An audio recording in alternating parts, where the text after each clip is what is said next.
সাদা শাড়ি পরে বৃষ্টিতে ভিজে শরীরের ভাঁজ সবাইকে দেখাতে ভালো লাগে বুঝি। শরীরের তো সব অংশ বোঝাই যাচ্ছে। ছেলেদের দেখিয়ে কি মজা পাচ্ছেন খুব? তার থেকে এক কাজ করেন, শাড়ি খুলে রাস্তায় দাঁড়িয়ে ভিজেন, দেখবেন অনেক ভালো হবে। উপরোক্ত কথাগুলো বলে সাফরাত নিজের গায়ের কালো কোটটা খুলে শরণ্যর গায়ে জড়িয়ে দেয়। তারপর বড় বড় করে পা ফেলে চলে যায় নিজ গন্তব্যে। আকস্মিক এমন কথা আর কাজে শরণ্য বোকা বনে যায়।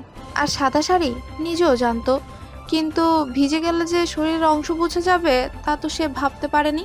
শরণ্য ছেলেটার কথাগুলো ভেবে নিজের দিকে তাকায়, মাথা নিচু করে নিল। আরে ছেলেটাকে দেখতেও তো পারলাম না, একটা ধন্যবাদ দিব তাও হলো না। ছি শরণ্যা, তুই নিজের একটু খেয়ালও রাখতে পারিস না। এইসব যদি তোর রাত কখনো জানতে পারে তখন কি হবে বল?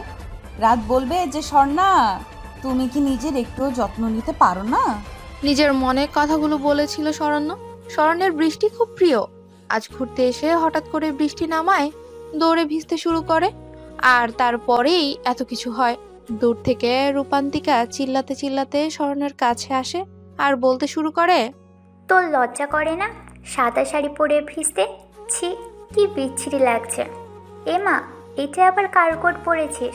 তাড়াতাড়ি বাসায় চল, নয়তো ছোট মা আমাকে মেরে আলু ভর্তা বানাবে।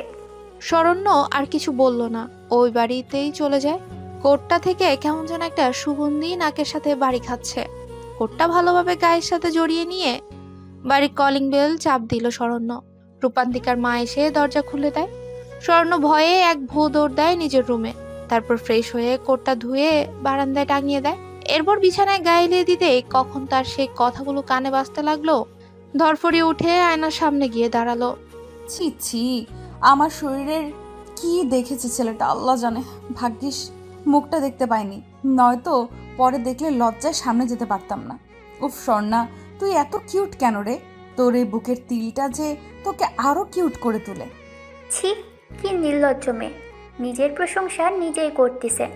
আগে ভেবে দেখ, ছেলেটা তোর শরীরের সব কিছু দেখছে। হাই হাই, কি লজ্জা কি লজ্জা। আরও যা, সাদা শাড়ি পরে ভিজতে। বারবার বারণ করলাম, সাদা শাড়ি পরিস না পরিস না। না, এই মহারানী সাদা শাড়ি ছাড়া পরবেই না। শরণ্য ঠোঁট উল্টায়। সে জানতো নাকি যে এই অসময়ে বৃষ্টি শুরু হবে? সন্ধ্যার সময় ঘুরতে ভালো লাগে, সেজন্যই তো বের হয়েছিল রূপান্তিকাকে সাথে নিয়ে। শরণ্য কিছু না বলে মুখ ভেঙায় রূপান্তিকাকে, ধাক্কা দিয়ে বিছানায় শুয়ে পড়ে। রূপান্তিকাও স্বর্ণকে জড়িয়ে নিয়ে ঘুমের রাজ্যে বাড়ি জমায়। অপরদিকে কোনো এক সন্ধ্যা রাতে তোমাকে দেখেছিলাম শাড়ি পরে বৃষ্টিতে ভিজতে। তোমার ওই লম্বা খোলা চুলে বেলি ফুলের মালা দিয়ে রেখেছিলে। সেই সন্ধেটি ছিল হয়তো আমার জীবনের নতুন কোনো মোড়ের সন্ধান। তোমার ওই বুকের তিলটা যেন বারবার বেহায়ের মতো টানে তোমার কাছে আমাকে। সাফরাত হোটেলের রুমের গ্রিল ধরে দাঁড়িয়ে কবিতা ওড়াচ্ছে নিজের মনে। তখন হুট করে রূপ এসে সাফরাতের মাথায় বাড়ি মেরে বলতে শুরু করে, ও সেই তো কবিতা বলিস? তা বন্ধু, তুমি কি কারো প্রেমে পড়েছো নাকি? হঠাৎ এই আনরোমান্টিক বন্ধু রোমান্টিক হলো কিভাবে? তাও কোনো এক নারীর চুল তিল নিয়ে বর্ণনা দেয়। সে এসেছে হয়তো আমার এই জীবনে, এসেছে কোনো এক সন্ধ্যাবতী হয়ে আমার জীবন সুন্দর করে দিতে। আমি প্রেমে পড়েছি সেই সন্ধ্যারাতে দেখা পিচ্চি মেয়েটির। কে সেই ভাগ্যবতী যে কিনা এই সাফরাতকে তার রূপে ঘায়েল করেছে? নিশ্চয়ই সে কোনো এক পরী যার প্রেমে পড়েছে আমার সাদাসিধা বন্ধু। বলেই খিলখিল করে হেসে ওঠে রূপ। সাফরাত রাগী চোখে তাকায় রূপের দিকে। হঠাৎ করে রূপ গম্ভীর কণ্ঠে বলতে শুরু করে, রূপান্তিকা প্রপোজ করেছে আজকে আমায়। কি করব বলতো? কিছু বুঝতেছি না। আমি বড় আব্বুর মেয়ে হয় আর আমার ছোট বোনের বেস্টও। আমি কিছু বুঝতে পারতেছি না। আজ যখন পার্কে ছিলাম তখন দেখি ওই আর আমার বোন পার্কে ছিল, তখনই রূপান্তিকা প্রপোজ করে। রূপ কথাগুলো বলে চুপ মেরে যায়। সাফরাতের কোনো উত্তর পায় না। রেগে সাফরাতের দিকে তাকায়, দেখে ফোনে কি যেন করতেছে সে, আর হাসছে। সাফরাত মাথা উঁচু করে দেখে রূপ রেগে ওর দিকেই তাকিয়ে আছে। সাফরাত ভয়ে ঢোক গিলে রূপকে বলে, কলিজা রাগ করিস না, তোর ভাবির ছবি ওয়ালপেপারে সেভ করলাম। লুকিয়ে অনেক কয়টা ছবি উঠাইছি আজকে, বুঝলি? আর শোন, তুই তো আমাকে বলতিস রূপন্তিকাকে নাকি তোর ভালো লাগে, তাহলে অ্যাকসেপ্ট কর সবাই মেনে নিবে, চিন্তা করিস না। হ্যাঁ সেটা ঠিক। দেখি ফোনটা, কে সে মেয়ে যার জন্য আমার বন্ধু পাগল হয়ে গেছে? কার জন্য তার বুকের মধ্যে টিপ টিপ ব্যথা করে? রূপ মজা করে কথাটা বলে সাফরাতের থেকে ফোনটা ছিনিয়ে নেয়। ফোনটা হাতে নিতেই চমকে ওঠে ওয়েল পেপারের ছবি দেখে। আর চোখে সাফরাতের দিকে তাকায়। লক খুলে গ্যালারিতে যায়, গিয়ে দেখে অনেক কয়টা ছবি। কিছু ছবিতে পেট দেখা যাচ্ছে, তাই আর দেখলো না রূপ। রূপ নিজেকে শান্ত করে মুখে হাসি ফুটায়। সাফরাতকে নরম সুরে বলল, তুই কি জানিস মেয়েটা সিঙ্গেল নাকি ম্যারিড বা হ্যানত্যান? যাই হোক, আর একটা কথা, কার অনুমতি ছাড়া ছবি উঠানো যায় না, সেটা মাথায় রেখিস। আর এসব কি ছবি উঠেছিস? পেট দেখা যায়। রূপ, তোর কি হলো? এমন গম্ভীর হলি কেন? রাগ করতেছিস হয়তো। আরে আমি কি ইচ্ছে করে এমন ছবি উঠাইছি? মেয়েটা বৃষ্টিতে ভিজার জন্য শরীরের কাপড় লেপটে ছিল, তাই এমন হয়েছে ছবি। আর আমার কোটটা দিয়ে আসছি, তোর গায়ে লাগে না? আমার প্রিয় কোড ওইটা। সাফরাত মন খারাপ করে কথাটা বলে, যাক বাদ দি, চল। আমাদের ফ্রেন্ডশিপের 10 বছর হচ্ছে, সেই ইন্টার থেকে আমরা ফ্রেন্ড। কখনো আমাদের বাসায় যাসনি? আমি অনেকবার গেছি তোর বাসায়। আজকে আমাদের বাসায় চল, ওখানে থাকবি আজ, কাল নিজের বাসায় যাস। সাফরাতও আর কিছু বলল না। কখনো যায়নি রূপের বাসায়, তাই রূপের সাথে গাড়ি নিয়ে বের হয়ে যায়। রূপ বাসায় এসে কলিং বেলে চাপ দিলে রূপন্তিকা এসে দরজা খুলে দেয়। ভাইয়া কই ছিলে এতক্ষণ? রাত 9টা বাজে। আর উনি কে তোমার সাথে? আর স্বর্ণা তোমাকে খুঁজতেছিল ভাইয়া। ছোট মা বাবা ওরে বকা দিছে, কান্না করতে করতে ঘুমাইছে, তাও না খেয়ে। দরজা স্যার, আর ভিতরে আসতে দে আগে। আর কি হয়েছে? বকা দিছে কেন? কি করেছে আবার? কোনো ঝামেলা করেছে নাকি? তোরা দুজন তো সবই এক্সপার্ট। বাসায় ঢুকতে ঢুকতে কথাটা বলে রূপ। সরো যাও, নিজের বোনের থেকে শোনো কি হয়েছে। আর ভাইয়া আমার উত্তর কখন দিবা? হুম। রূপন্তিকা ভয়ে ভয়ে কথাটা বলে রূপ কিছু না বলে নিজের রুমে গিয়ে ফ্রেশ হয়ে নেয়। আর সাফরাত রূপের ট্রাউজার আর গেঞ্জি পরে। শরীরে আগের জামাগুলো বৃষ্টিতে ভিজে গেছে। রূপ ড্রয়ার থেকে জ্বরের ওষুধ নিয়ে শরণ্যের রুমের দিকে যেতে থাকে। সাথে সাফরাতকেও নিয়ে যায় সে। রূপ, কি হয়েছে বলতো? বোনের রুমে যাচ্ছিস, তাও আমাকে নিয়ে? বিয়ে টিয়ে দেওয়ার প্ল্যান করতেছিস নাকি? সাথে আবার ওষুধ নিস কেন? কান্না করলে কি জ্বরের ওষুধ নিতে হয়? সাফরাত অবাক হয়ে কথাটা বলে। রূপ তার কোনো উত্তর দেয় না। সাফরাতকে তার পিছে পিছে আসতে বলে শরণ্যের রুমে যায়। গিয়ে দেখে শরণ্য অন্য পাশে শুয়ে আছে। রূপ মাথায় হাত বুলিয়ে দিয়ে আস্তে আস্তে ডাক দেয়, বনু, এই বনু, দেখ ভাইয়া চলে আসছে। আর কেউ বকা দিবে না, উঠ। বৃষ্টিতে ভিজে গায়ে জ্বর বাঁধলে তো একটু বকা দিতেই পারে আম্মু, সেজন্য কি কান্না করতে হবে বল? শরণ্য চোখ মেলে তার ভাইকে দেখে জড়িয়ে ধরে কান্না করে আর আব্বু আম্মুর নামে বিচার দেয়। সাফরাত শরণ্যের চেহারা দেখে ভেবাচাকা খায়। এটাই তো তার বৃষ্টি বিলাসী প্রিয়সী। ও শালা বাবু, এর জন্য তখন ফোনে ছবি দেখে আমার উপর রাগ ঝাড়ছে। হাই রে কপাল, শেষে কিনা বন্ধুর বোনের প্রেমে পড়লাম। কপালে শনি আছে আমার, বুঝতে পারতেছি। ঢোক গিলে মনে মনে কথাগুলো বলে সাফরাত। আর চোখে বারবার রূপের দিকে তাকায়। রূপ বুঝতে পেরেও কিছু বলে না। শরণ্যকে বুক থেকে উঠায়, বলতে শুরু করে, বনু কাঁদিস না, চল, গায়ে জ্বর আসছে, কিছু খেয়ে ওষুধ খেয়ে নিবি। আর ও হলো সাফরাত, তোকে বলছিলাম না আমার বেস্ট ফ্রেন্ডের কথা? দেখতে চাইছিলিস, আজকে নিয়ে আসছি, দেখ। আর যা, ফ্রেশ হয়ে আয়, আমারও ক্ষুধা লাগছে। রূপ সাফরাতের হাত টেনে নিয়ে নিচে ড্রয়িং রুমে যায়। গিয়ে দেখে সবাই এসে পড়েছে খাওয়ার জন্য। সাফরাত রূপের বাবা মাকে সালাম করে, যতই হোক হবু শ্বশুর শাশুড়ি হয়। আসসালামু আলাইকুম আন্টি আঙ্কেল, কেমন আছেন আপনারা? ওয়ালাইকুম সালাম বাবা, ভালো আছি। তুমি কেমন আছো? তোমাকে কত বলি আসার কথা, আসোই না। আজ আসলে তাহলে শেষমেশ। জি আন্টি। এইভাবে কিছুক্ষণ কথা বলে। একটু পর শরণ্য আসলে সবাই খেতে বসে। খেতে খেতে সবার পরিচয় দিই। শরণ্য ইসলাম, বাবা শফিকুল, মা রূপালী, ভাই রূপ, আর বড় আব্বু আতিকুল, বড় আম্মু মার্জিয়া, বড় বাবার মেয়ে রূপান্তিকা। রূপান্তিকা আর শরণ্য সেম ক্লাস, এবার অনার্স 2য় বর্ষে। আর রূপ ও সাফরাত দুজন মিলে বিজনেসের একসাথেই শেয়ারে আছে। সাফরাতের বাবা ফেরোজ, মা সালমা। খাওয়া দাওয়া শেষে শরণ্য ওষুধ খেয়ে নিজের রুমে যায়। রূপ আর সাফরাত রূপের রুমে যায়।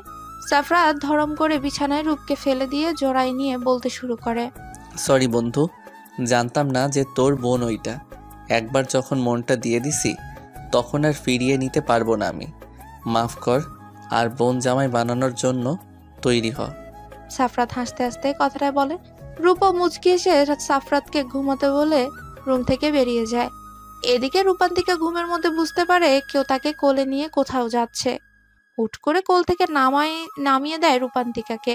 তাড়াতাড়ি চোখ খুলে দেখে রূপ সামনে দাঁড়িয়ে আছে। যখনই রূপান্তিকা চিল্লাতে যাবে তখন রূপ মুখ চেপে ধরে আর হাসতে হাসতে বলে, শ্শ্, চিল্লাস না, আমি অন্য কেউ না। শোন, তোকে আগে থেকে আমি পছন্দ করতাম। এখন কাল তুই নিজে প্রপোজ করায় ভেবে দেখলাম কতদিন আর একা একা থাকবো বল। তাই আর কি, সকালে সারপ্রাইজ আছে তোর জন্য। রূপান্তিকাকে পেছন থেকে জড়িয়ে নিয়ে কথাটা বলে রূপ। কথাগুলো যেন রূপান্তিকার কানে বাজতেছে। রূপও তাকে ভালোবাসে। নিজের মধ্যে কেমন যেন একটা অনুভূতি বয়ে যাচ্ছে। রূপের দিকে ঘুরে শক্ত করে জড়িয়ে ধরে রূপান্তিকা। পরক্ষণেই কারো হাসির শব্দে রূপ আর রূপান্তিকা ঘুরে দাঁড়ায়। দেখে সামনে শরণ্য আর পেছনে সাফরাত দাঁড়ায়। তোরা এখানে কখন আসলি? দেখ, যা দেখছিস ভুলে যা, আমি ভালো ছেলে। রূপের কথায় সাফরাত আর শরণ্য হেসে উঠে। পরক্ষণেই শরণ্য ভ্যা ভ্যা করে কেঁদে দেয়। সবাই অবাক হয় ওর দিকে তাকায়। সাফরাত প্রশ্ন করেই বসে, কি হইছে? ভাইয়া লুকিয়ে প্রেম করে আমাকে বলেওনি। আর রূপন্তিকাও তো আমার ফ্রেন্ড, তাও বলে নাই আমাকে। তেমন কিছু না পাগলি, কান্না থামা। আর তুই কখন আসলি ছাদে? আর রাতে ছাদে কিনে এসেছিস? আর সাফরাত তুইও? রূপ সাফরাতের দিকে রাগী চোখে তাকিয়ে কথাটা বলে। সাফরাত ভয়ে ভয়ে ধীর কণ্ঠে বলে, এমনি তাকাবি না, আমার ঘুম ধরতেছে না, তাই বাহিরে আসলাম। তখন দেখি শরণ্যা, মানে তোর বোন, এইদিকে আসতেছে, তাই আমিও পিছু পিছু আসলাম, এই আর কি। রূপ আর কিছু বলে না। এরপর সবাই এক জায়গায় বসে একসাথে আড্ডা দিতে থাকে। তখনই হঠাৎ করে শরণ্য বলে উঠে, ভাইয়া তুমি না বলেছো আমার রাতকে নিয়ে এসে দিবা? কই, কবে এনে দিবা বলো তো? তুমি কথা দিয়ে কথা রাখো নাই। এমনকি আমার রাতও আমাকে কথা দিয়ে কথা রাখে নাই। সে আমাকে ছেড়ে চলে গেল, আর আসলো না। আমার রাত আমার সাথে বেইমানি করলো। শরণ্য মন খারাপ করে কথাটা বলে। রূপ বিরক্ত আর কিছুটা রাগী সুরে বলে, চুপ, আমাকে রাগাবি না। কে এই রাত? 5 বছরের ছবি এনে আমাকে বলতেছিস যে ভাইও আমাকে খুঁজে এনে দে। আমি কই পাবো তুই বলতো? সাফরাত, আমার বোনকে পাবনা দিয়ে আয় তো। চা কবেকার সে রাত আমি কখনো দেখি নাই। ও নাকি ছোট থাকতে একসাথে খেলেছে, এখন তাকে যাচ্ছে। ওর ছাড়া নাকি ও কাউকে বিয়ে করবে না। রূপের এই কথাটাই বাকি ছিল সাফরাতের শোনা। যাকে সে পছন্দ করে সে নাকি আবার অন্য কাউকে ভালোবাসে। সাফরাত রাগী চোখে শরণ্যের দিকে তাকায়। তারপর কি মনে করে রাতের ছবি দেখতে চায়। সাফরাত রাতের ছবি দেখে রূপের দিকে একবার তাকায়, শরণ্যের দিকে একবার তাকায়, পরে নিজের দিকে তাকায়। শরণ্যকে প্রশ্ন করে, আচ্ছা সন্ধ্যাবতী, তুমি তো সেই ছোটবেলায় দেখছো রাতকে, তাই না? এখন যদি সে অন্য কাউকে বিয়ে করে সংসার করে, আর তাহলে তুমি কি অন্য কাউকে বিয়ে করবে নাকি? তাই রাতকে ভুলে যাও, সে তো তোমার এতদিনে খোঁজ রাখে নাই। সাফরাতের কথায় রেগে গিয়ে সাফরাতের হাতে জোরে কামড় দেয় শরণ্য। সাফরাত চিল্লিয়ে উঠে বলেই বসে। রাক্ষসী! স্বর্ণ যেন তা কানেই নিল না, জোরে জোরে চিল্লিয়ে বলে উঠল, আমার রাত আমাকে ছাড়া কাউকে বিয়ে করতে পারে না। আমার রাত আমাকে কথা দিয়েছে সে আমাকে ছাড়া অন্য কাউকে বিয়ে করবে না। আর সে আমার কাছে একদিন ফিরে আসবে। আর যদি বিয়েও হয়ে থাকে তাও আমি রাতকেই চাই, মানে চাই। স্বর্ণের কথায় সবগুলো ওর দিকে অবাক আর বিস্ময় নিয়ে তাকিয়ে আছে আর ভাবে রাত এখন বড় হয়েছে, কিভাবে চিনবে তাকে। ও পাগলের মতো কথাবার্তা বলে সব। স্বর্ণ চিল্লাচিল্লি করে নিচে চলে যায়। হুট করে রূপ প্রশ্ন করে, কে সাফরাত, তুই সন্ধ্যাবতী বললি কেন স্বর্ণাকে? ওর নাম তো সন্ধ্যাবতী না, তুই কি পাগল হলি? বুঝবা না বন্ধু, দেখা হয় আমার কোনো কোনো সন্ধ্যায়, তাহলে বলো না শরণ্যা থেকে করি সন্ধ্যাবতী। তোর বোনের সাথে খুব মিল আছে এই সন্ধ্যাবতীর, বুঝলি? রূপান্তিকা কিছু না বুঝে মুখ ভ্যাটকায়। পরে সবাই নিজের রুমে গিয়ে ঘুমিয়ে পড়ে। সকালে সবাই খাওয়া দাওয়া করে ড্রয়িং রুমেই বসে আছে, রূপ কিছু বলবে সেটা শোনার জন্য। আর এইদিকে কাল থেকে আর শরণ্য কারোর সাথেই কথা বলেনি। ভাইও কি বলবা বলো, আমি ঘুমাবো। তোমার আজাইরা কথা শোনার জন্য আমি বসে নাই। রূপ শরণ্যের কথা কানে নিল না। ও এমনই, রাতকে নিয়ে বাজে কথা বললেই রেগে থাকে। একটু পর সবাই এসে পড়লে রূপ বলতে শুরু করে, আব্বু, তুমি তো আমাকে বিয়ের কথা বলো, তাই না? তাই ভাবছিলাম এবার বিয়েটা করেই নিই। তবে শর্ত একটাই, আমার পছন্দের মেয়ের সাথে আমার বিয়ে দিতে হবে। আমার পছন্দের মেয়ে আছে। রূপের কথায় সবাই তার দিকে কড়া দৃষ্টি নিক্ষেপ করে। রূপ ঢোক গিলে নেয়, আর সাফরাত রূপের কাণ্ডে মুচকে হাসছে। রূপ ওর দিকে রাগী চোখে তাকায়, তারপর আবার বলতে শুরু করে, মানে বলছিলাম কি বড় বাবা, তুমি না রূপন্তিকার জন্য ছেলে খুঁজতেছিলে, তো তোমার তো একটাই মেয়ে, ছেলে নাই, তাই তোমাদের ভালোর জন্য বলছিলাম কি রূপান্তিকাকে আমার সাথে বিয়ে দাও, বাড়ির মেয়ে বাড়িতেই থাকবে। আমি কিন্তু তোমাদের ভালোর জন্যই বলতেছি। রূপের এমন কথায় সবাই মুখ চাওয়াচাওয়ি করে হুহা করে হেসে দেয়, সাথে রূপের বাবা মা, রূপান্তিকার মা বাবাও সবাইও। রূপ বোকা হয়ে সবার দিকে তাকায়। তখন রূপান্তিকার বাবা বলে উঠে, ও আচ্ছা, আমি ভাবছিলাম তুই হয়তো আমার মেয়েকে ভালোবাসিস, কিন্তু এখন দেখি তা না, আমাদের ভালোর জন্য তুই এটা চাচ্ছিস। থাক বাবা, আমাদের ভালো চাইতে হবে না তোকে। আমার মেয়েকে যে পছন্দ করবে, ভালোবাসবে, তার সাথে রূপান্তিকার বিয়ে দেবো। একটা মেয়ে আমার যাতে ভালোবাসা পায়, দয়া না। রূপ এবার ফেসে গেল। সাফরাত এখনো হেসে যাচ্ছে, আর শরণ্য দাঁত দিয়ে নখ কাটছে, যেন এসব তার কোনো কাজ নেই। রূপ ঢোক গিলে জোরেই বলে বসে, আর বড় বাবা, আমি তোমার মেয়েকে ভালোবাসি, প্লিজ আমার সাথে বিয়ে দাও, তোমার মেয়েকে কষ্ট দিব না প্লিজ। রূপের কথায় এবার শরণ্য হেসে দেয়। তারপর রূপের বাবা বলতে শুরু করে, থাক, তোকে আর বলতে হবে না। শরণ্যা আমাদের সকালে বলেছে সবকিছু আমরা তারিখও ঠিক করেছি, কারো আপত্তি নেই এই বিয়েতে। আর 1 মাস পর তোদের বিয়ে, সবাই এখন থেকে রেডি হতে লাগো, কাঠ ছাপা মার্কেট করা সময় লাগবে। শরণ্যা কখন বললো? আজব তো। আরে দেখো কেমন নখ খাচ্ছে, এত কিছু কখন বললো ও? এমন ভাব নিয়ে আছে যেন কিচ্ছু জানে না। স্বর্ণ ওদের পাত্তা না দিয়ে চলে যায়। তখন শফিকুল বলতে লাগে, সকালে যখন আমরা শুয়েছিলাম তখন শরণ্যা তোর বড় আব্বু আম্মুর সবাইকে নিয়ে আমার রুমে আসে। প্রথমে আমি অবাক হয়েছিলাম যে এই সকালে এখানে আবার কি দরকার। শরণ্যা আমাকে কিছু বলতে না দিয়েই বলতে শুরু করছিল, আব্বু শোনো, ভাইও আর রূপন্তিকা একে অপরকে পছন্দ করে, তাই আমি চাচ্ছিলাম তোমরা সবাই মেনে নাও। আর রূপন্তিকার কোনো ভাই বোনও নাই, এইখানেই থাকবে, সবার ভালো লাগবে। কিন্তু মা, তুই যেটা বলছিস বুঝলাম, কিন্তু আত্মীয়র ভিতর কি বিয়ে দেওয়া ঠিক হবে? তুই বল, আমার ঝামেলা যদি হয়, তাই আমি এটা মানতে পারবো না। তোমরা কি আব্বু আম্মুকে চিনো না? বড় আব্বু তোমার মেয়েকে কি কখনো কষ্ট দিবে? তুমি কি চাচ্ছ যে রূপন্তিকা নয়তো ভাইও কিছু একটা করে বসুক? তারপর আর কি, সবাই বুঝে শুনে ঠিক করলাম সব কিছু। আর মেয়েটার কি হয়েছে সকাল থেকে গম্ভীর মুখে আছে বলতো? আমি দেখতেছি, ভেবো না, ও রাতের চিন্তায় মগ্ন। তোমরা বলো, এই রাতকে কোথায় পাবো আমি? এতদিন বিয়ে হয়েছে নাকি, আর চিনবো কিভাবে? এরপর সবাই সবার কাজে ব্যস্ত হয়ে পড়ে। রূপ আর সাফরাত রেডি হয়ে অফিসের উদ্দেশ্যে বের হয়ে পড়ে। অফিসে এসে রূপ দেখছে সাফরাতের মুড অনেক ভালো, তাই সাফরাতকে প্রশ্ন করেই বসে, কি হয়েছে বলতো? খুব চিল মুডে আছিস দেখতেছি তুই। আমার বোন কি তোর সাথে লাইন মারতেছে নাকি? কি ব্যাপার বন্ধু? আহা বন্ধু, তোর বোনকেই তো আমি বউ বানাবো। তোর বোন নিজে আমার বউ হতে চাইবে একদিন, দেখে নিস। তোর বোন না রাতকে ভালোবাসে। ও লা লা লা। সাফরাতের এমন গা ছাড়া কথায় কিছু সন্দেহ নিয়ে রূপ তার দিকে তাকায়। আবারও রাত পেরিয়ে সকাল হলো। শরণ্য ঘুম থেকে উঠে তার বিছানায় একটা চিঠি পায়। চিঠিতে যা লেখা আছে সেটা পড়ে জোরে জোরে চিল্লাতে থাকে আর নাচতে শুরু করে। চিঠিতে লেখা ছিল, আমার সন্ধ্যাবতী অভিমান করে আছো বুঝি? অভিমান করো না, খুব তাড়াতাড়ি আমি তোমার কাছে ফিরে আসবো। তবে আশা করি তুমি নিজে আমাকে খুঁজে নিবা। এতদিন আড়ালে ছিলাম আমি তোমার থেকে, এটা দেখার জন্য যে তুমি কি সত্যি আমার জন্য অপেক্ষা করে আছো, নাকি আমাকে ভুলে অন্য কাউকে নিয়ে মত্ত আছো। কিন্তু না, দেখলাম তুমি আমাতেই সীমিত রয়েছো। আশা করি আরও কিছুটা অপেক্ষা করবা। কোনো এক সন্ধ্যা রাতে তোমায় দেখা দিব আমার সন্ধ্যাবতী। আজ থেকে না হয় আমি তোমায় সন্ধ্যাবতী নামটা দিলাম তোমাকে। আমার সন্ধ্যাবতী তুমি। ইতি, তোমার সেই ছোট বন্ধু রাত। এমন মরিস না, কি আসছিল তোর রুমে? আর এই সিটি কই পেলি? আর হ্যাঁ, এবার তো শান্তি তোর রাত ফিরে এসেছে, আমাকে আর জ্বালাবি না। তোর জ্বালায় আমার জীবন শেষ। সর এখান থেকে, যা, এত লাফাস না। কার না কার লেখা এই চিঠি?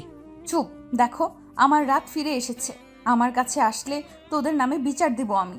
আমাকে সবাই পাগল বলতো, তোমরা এবার দেখো রাত নামে কেউ আছে। রূপ কিছু না বলে নিচে চলে যায়। অন্যদিকে সাফরাত তার মামুনির কোলে মাথা রাখে আর চোখ বন্ধ করে মুচকে হাসে। তা দেখে সাফরাতের মামুনি বলতে লাগে, কি ব্যাপার, আমার বাপজানা যত খুশি লাগতেছে কেন? আর বৌমা পাইছে নাকি? কতদিন থেকে বলতেছি বিয়ে করে একটা নাতি নাতনি খেলবো, তা না। হুম হুম হুম মামুনি, খুব তাড়াতাড়ি তোমার বৌমা আনবো। ওয়েট, পিক দেখাই। এই দেখো তোমার বৌমা। কেমন, পছন্দ হয়েছে তো তোমার নাকি? মাশাল্লাহ, হবে না কেন বলতো? এত সুন্দর একটা মেয়ে পছন্দ না হওয়ার কি আছে? আমাকে বোঝা। তা প্রেম করছিস নাকি অন্য কিছু? মামনির থেকে দেখি আজকাল কথা লুকিয়ে রাখা শিখেছ।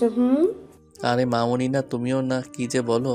আমি পছন্দ করি, তোমার বৌমা তো রাত নামের একজনকে পছন্দ করে। ছোটবেলার নাকি রাত, তার 5 বছরের একটা ছবি নাকি আছে সেই রাতকে।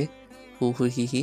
সালমা বেগম না বুঝে সাফরাতের দিকে তাকায়। পরক্ষণে কিছু মনে পড়তেই খিলখিল করে হেসে ওঠে আর সাফরাতের মাথায় বাড়ি মেরে বলে, মেয়েটা কে সব বলে দে। সকাল 10টা। স্বর্ণর কলেজ বন্ধ থাকায় কলেজে না গিয়ে শুয়ে আছে আর ভাবতে লাগলো সেই 14 বছর আগের ঘটনা। তখন স্বর্ণের বয়স ছিল 6 বছর, ক্লাস 1-এ ভর্তি হয়েছিল। আর রাতের বয়স ছিল 11 বছর, ক্লাস 5-এ। স্বর্ণ ওরা তখন গ্রামে থাকতো। তার ছিল পাশের রাত ছিল পাশের গ্রামে। প্রতিদিন স্বর্ণ একটা ছোট্ট পার্ক আছে, সেখানে খেলা করতে যেত। সেদিন প্রথম দেখা হয় রাতের সাথে। ফ্ল্যাশব্যাক। ছোট্ট স্বর্ণ ধীর পায়ে পার্কে ঢুকে ছোট্ট বাচ্চাদের সাথে খেলতে লাগলো। তখন রাত দূর থেকে স্বর্ণর বাচ্চামো ফেস দেখে মায়া হয়, তাই রাত স্বর্ণর কাছে এসে স্বর্ণকে ডাক দেয়। এই পিচ্ছি, এদিকে আসো। তোমার নাম কি? তুমি এত কিউট কেন? আমার বউ হবে, অনেক আদর করব। তোমাকে আমার অনেক ভালো লাগছে। বউ বউ কি? হ্যাঁ, বউ হব। তাহলে আমাকে তুমি প্রতিদিন চকলেট এনে দিবা, ফুল দিবা, বলো। হ্যাঁ দিব, প্রতিদিন নিয়ে আসবো তোমার জন্য। তুমি আমাকে জামাই বলবা, আমি বউ বলবো, কেমন? তোমার নাম কি পিচ্ছি? আমার নাম স্বর্ণা। তোমার নাম কি? তুমি এত পাতলা কেন? কেমন লাগে? কিন্তু তুমি অনেক সুন্দর।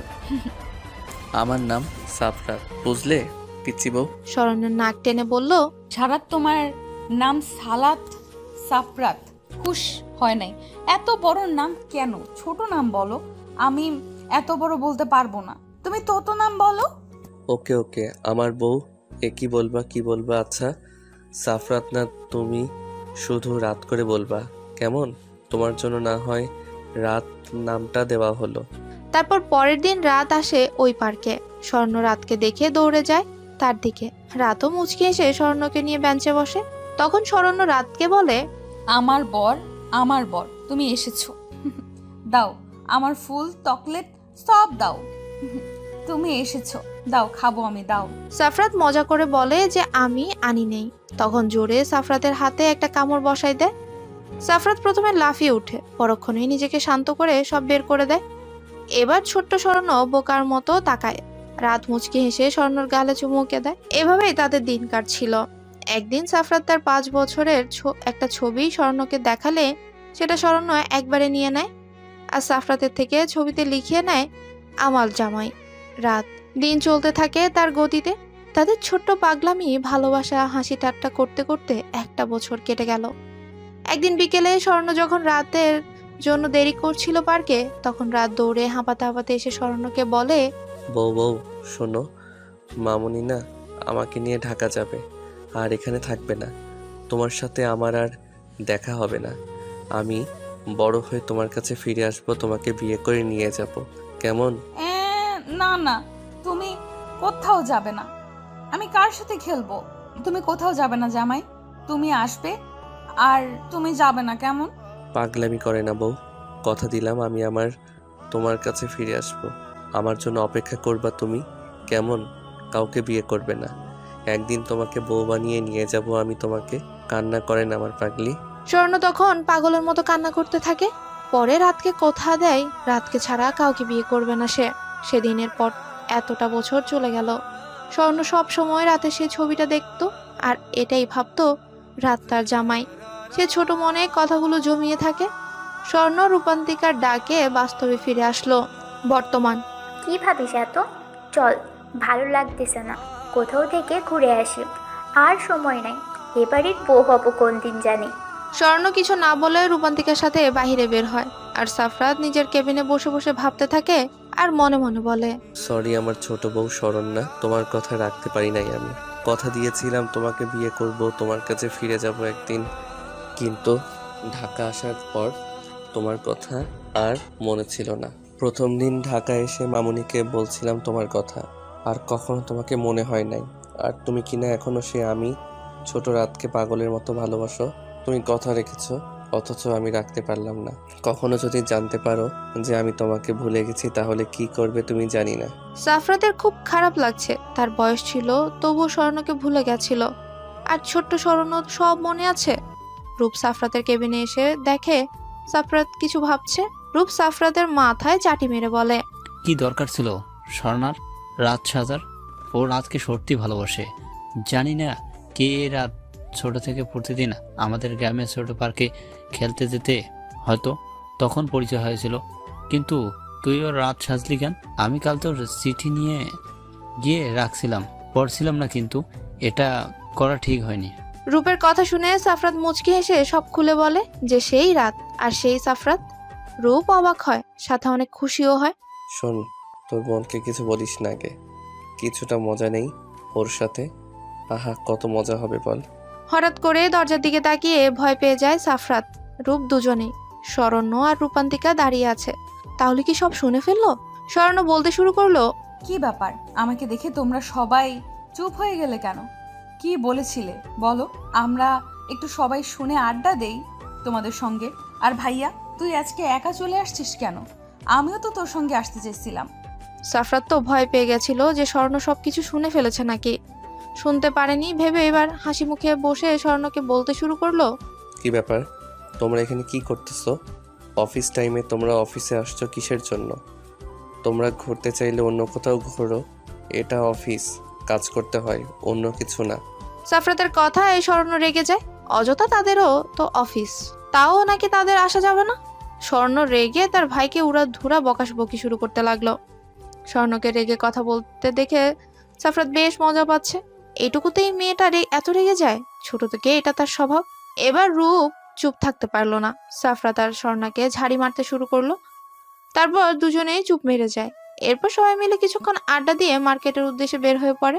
মার্কেটে গিয়ে সবাই বেশ কিছু কেনাকাটা করার পর যখন রেস্টুরেন্টের উদ্দেশ্যে রওনা দিবে, তখন হুট করে কোথা থেকে একটা ছেলে এসে স্বর্ণাকে জড়িয়ে ধরে। সেখানে সাফরাত ছিল। সাফরাত তো রাগী চোখে তাদের দিকে তাকিয়ে আছে যে এখানে হচ্ছেটা কি। এমন হুট করে জড়াই ধরার জন্য স্বর্ণ কিছুটা ভড়কে যায়। পরক্ষণে ছেলেটাকে দেখে কিছুটা রাগী ভাবে তাকায়, কিন্তু ছেলেটা কিছু না বলেই স্বর্ণার গালে একটা ছোট্ট কিস করে সেখান থেকে চলে যায়।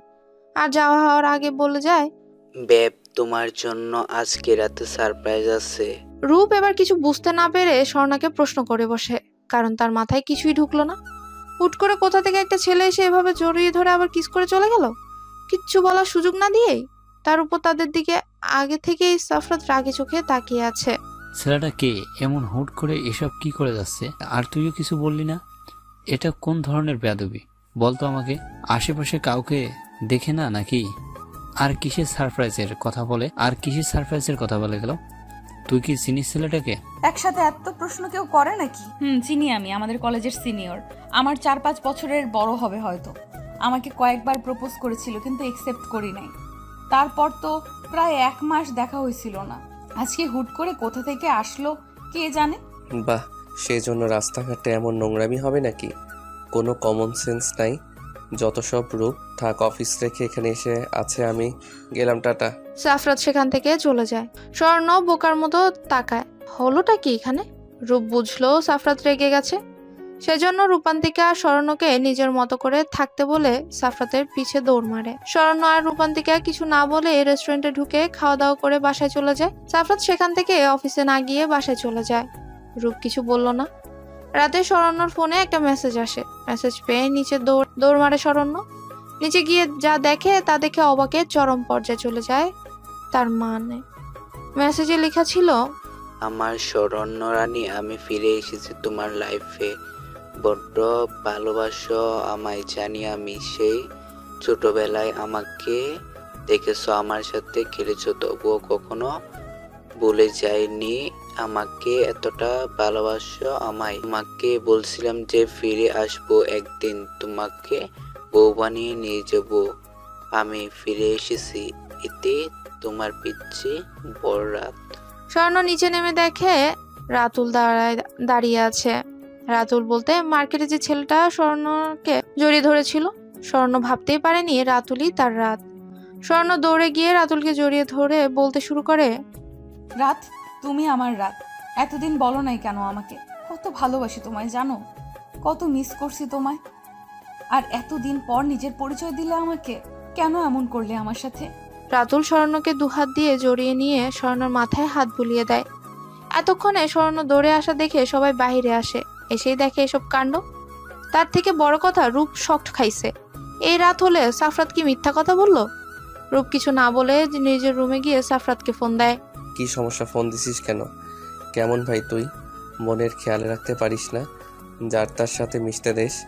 কি বলবি বল, তাড়াতাড়ি ঘুমাবো আমি। কুল কুল বন্ধু, বুঝতেছি না এখন কেমন করে বলবো তোকে কথাটা।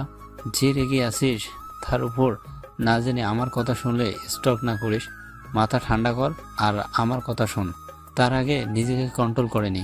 মেজাজ খারাপ করাস না বাল। কি বলবি বল তো?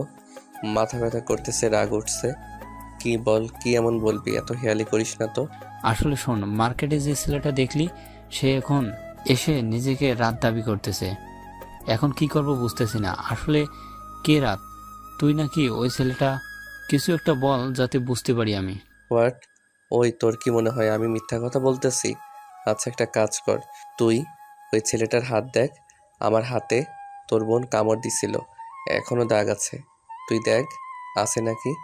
আর কোনো প্রমাণ তো নাই আমার কাছে, এটাই চেক কর।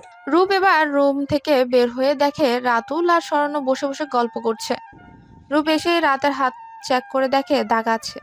রূপ এবার কি করবে বুঝতে পারে না, তাই স্বর্ণকেই বলে, স্বর্ণা কোথা থেকে কে এসে বললো আমি রাত? তাইলে কি আমি তোকে বিশ্বাস করতে হবে নাকি? আগে তো সব পরীক্ষা করে দেখ, এ তো রাত নাকি অন্য কেউ। হতেও পারে যে মিথ্যা বলতেছে, তোকে ভালোবাসে তাই। কি বলিস এসব ভাইয়া? এই রাত, দেখো রাতের হাতে কামড়ের দাগ আছে। আর ছোটবেলায় যা যা হয়েছে সব বলতে পারতেছি আমাকে। তুই কি আমাকে ভালো থাকতে দিবি না? স্বর্ণের রাগ দেখে রূপ কিছু না বলেই চলে যায়। রাতও একটু পরে চলে যায়। রূপ সাফরাতকে সব বলে। স্বর্ণ নিজের রুমে গিয়ে শান্তিতে ঘুমিয়ে পড়ে। সকালে স্বর্ণ আজ অনেক হ্যাপি, কালকে তার রাতকে পেয়েছে সে। নাচতে নাচতেই নিচে নেমে দেখে সবাই ড্রয়িং রুমেই বসে আছে। স্বর্ণও গিয়ে সেখানে বসে। স্বর্ণের বাবা বলে উঠে, শরণ্যা, রাতকে যেহেতু পাইছি, তো বিয়েটা তাহলে তোর আর রূপের একসাথে কমপ্লিট করি। কি বলিস? রাতের সাথে কথা বলে দেখ কি বলে। আসতে বল তার মা বাবাকে আমাদের বাসায়। রূপ তার বাবার কথায় কেসে উঠে আর ভাবে সাফরাত কি করবে আল্লাহই জানে। স্বর্ণের অবস্থা খারাপ করবে যে ছেলে। স্বর্ণ উঠে গিয়ে রাতকে ফোন কলে সব বলে। রাতও অনেক হ্যাপি, সে স্বর্ণকে অনেক কষ্টে বাগে আনছে। আর তাড়াতাড়ি বিয়ে করতে পারলে স্বর্ণ শুধু তারই থাকবে, আর কেউ চাইলেও তার থেকে ছিনিয়ে নিতে পারবে না। বিকেলে রাত তার বাবা মাকে নিয়ে স্বর্ণদের বাসায় এসে সবকিছু ঠিকঠাক করে চলে যায়। রূপ আর স্বর্ণের বিয়ে একদিনই হবে। রূপ সকাল থেকে ফোন দিচ্ছে সাফরাতের কাছে, কিন্তু সাফরাতের কোনো খবর নেই। কিছু মাথায় আসছে না তার। রাত 12টায় সবাই ঘুমিয়ে আছে। চুপি চুপি সাফরাত স্বর্ণদের বাড়িতে প্রবেশ করে। রূপ ঘুমের মাঝে বুঝতে পারে কেউ তাকে শূন্যে ভাসিয়ে নিয়ে যাচ্ছে। হুট করে রূপ চিল্লিয়ে উঠে সামনে তাকিয়ে ভয় পেয়ে যায়। তুই এত রাতে তুই আমার বাসাতে কি করিস? আসলে তুই কি সাফাত নাকি? ও মা গো, ভূত বাঁচাও আমাকে, বিয়ের আগে মেরে ফেলবে গো, আমার মাজা গেল গো। ধমকে বলতে লাগলো, চুপ, একটা কথাও না। ভূতের বাপ আমি। মেজাজ খারাপ আছে একদম, ন্যাকামি করবি না মেয়েদের মতো। ওই তোর বোনের কাণ্ড জ্ঞান নাই। রাতকে ভালোবাসি ভালোবাসি করে মরতেছে, অথচ আমাকে না চিনে অন্য একজনের সাথে বিয়ে কমপ্লিট করছে। তোর বোনকে মেরে ফেলবো আমাকে ছাড়া অন্য কাউকে বিয়ে করলে। ইয়ে মানে বলছি কি, শোন না, তুই একদম আমার বোনের দিকে নজর দিবি না। দেখ ও যেটাতে খুশি সেটাতে ওকে দিতে চাই, তাই প্লিজ ঝামেলা করিস না। আমি জানি তুই রাত, কিন্তু দেখ রাতুল ছেলেটাকে আর কেন এমন করতেছে কে জানে। আর যাই হোক, ছেলেটা স্বর্ণাকে ভালোবাসে, তাই প্লিজ ভালো থাকতে দে ওদের মাঝখানে আসিস না। কি বললি তুই? রূপ, তুই ঠিক আছিস? বলতো আমাকে, কি বলতেছিস তুই এসব? তুই ভালো করে জানিস এই কয়দিনে তোর বোনকে কতটা ভালোবাসি, আর সেই তুই কিনা আমাকে এসব বলতেছিস? দেখ, রাগাবি না আমাকে। আমি খোঁজ নেওয়ার চেষ্টা করতেছি, ছেলেটা কি চায় আর কে সে যে নিজেকে রাত বলে দাবি করে, আর এমনকি রাতের চিহ্ন তার মাঝে। দেখ জানি তুই কতটা ভালোবাসিস স্বর্ণাকে, তবুও আচ্ছা যা, ভালো বুঝিস কর। তো আমার বোন যদি কোনো কষ্ট পায় তোর থেকে, তাহলে কিন্তু ছেড়ে কথা বলবো না, আমি বলে দিলাম। ওইটা আমার নয়নের মণি, খুব ভালো করে জানিস তুই। ও যখন যা চায় তাই দিয়েছি আমি। চিন্তা করিস না সেসব নিয়ে। শোন, একা তো আর প্ল্যান করা যায় না, তাই তোকে নিয়ে প্ল্যান করব। আর সেই জন্য ছাদে আনলাম, কিন্তু এত রাতে ছাদে না থাকাই ভালো। চল তো রুমে যাই আগে। আর হ্যাঁ, ক্ষুধা লাগছে, খাবার দে, না খেয়ে আছি আমি। রূপ আর সাফরাত নিচে নেমে আসে। রূপ সাফরাতের জন্য খাবার এনে দেয়। সাফরাত খেয়ে রূপকে তার সব প্ল্যান বলে। সাফরাতের কথায় রূপ রেগে যায়। রেগেই বলতে শুরু করে, ওই কি ভাবছিস তুই, আমাকে বলতো। তোর তো দেখি সাহস বেড়ে গেছে। আমার বোনকে নিয়ে তুই আমার সাথে প্ল্যান করতে বসছিস, আর কিছু বলতেছিস আমি এমন করব তোর জন্য, তাই না? লাত্তি খাবি, সর যা। প্লিজ কলিজা, আমার রাগ করিস না।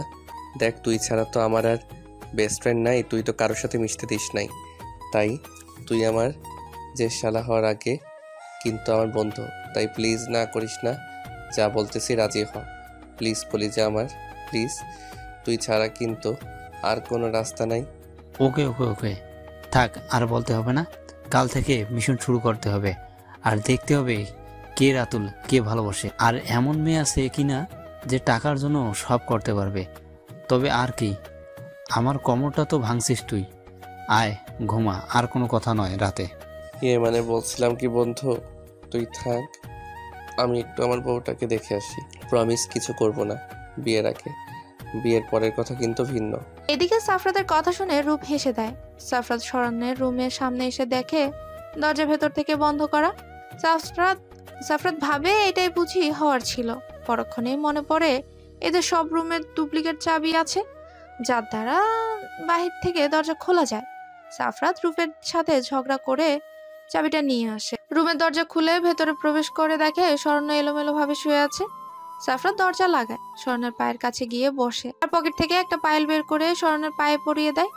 এরপর স্বর্ণের ঘুমন্ত কয়েকটা ছবি উঠায়, সাথে পায়েল পরা পায়ের কয়েকটা ছবি উঠায়, আর ভাবতে থাকে সেই ছোট্টবেলার কথা।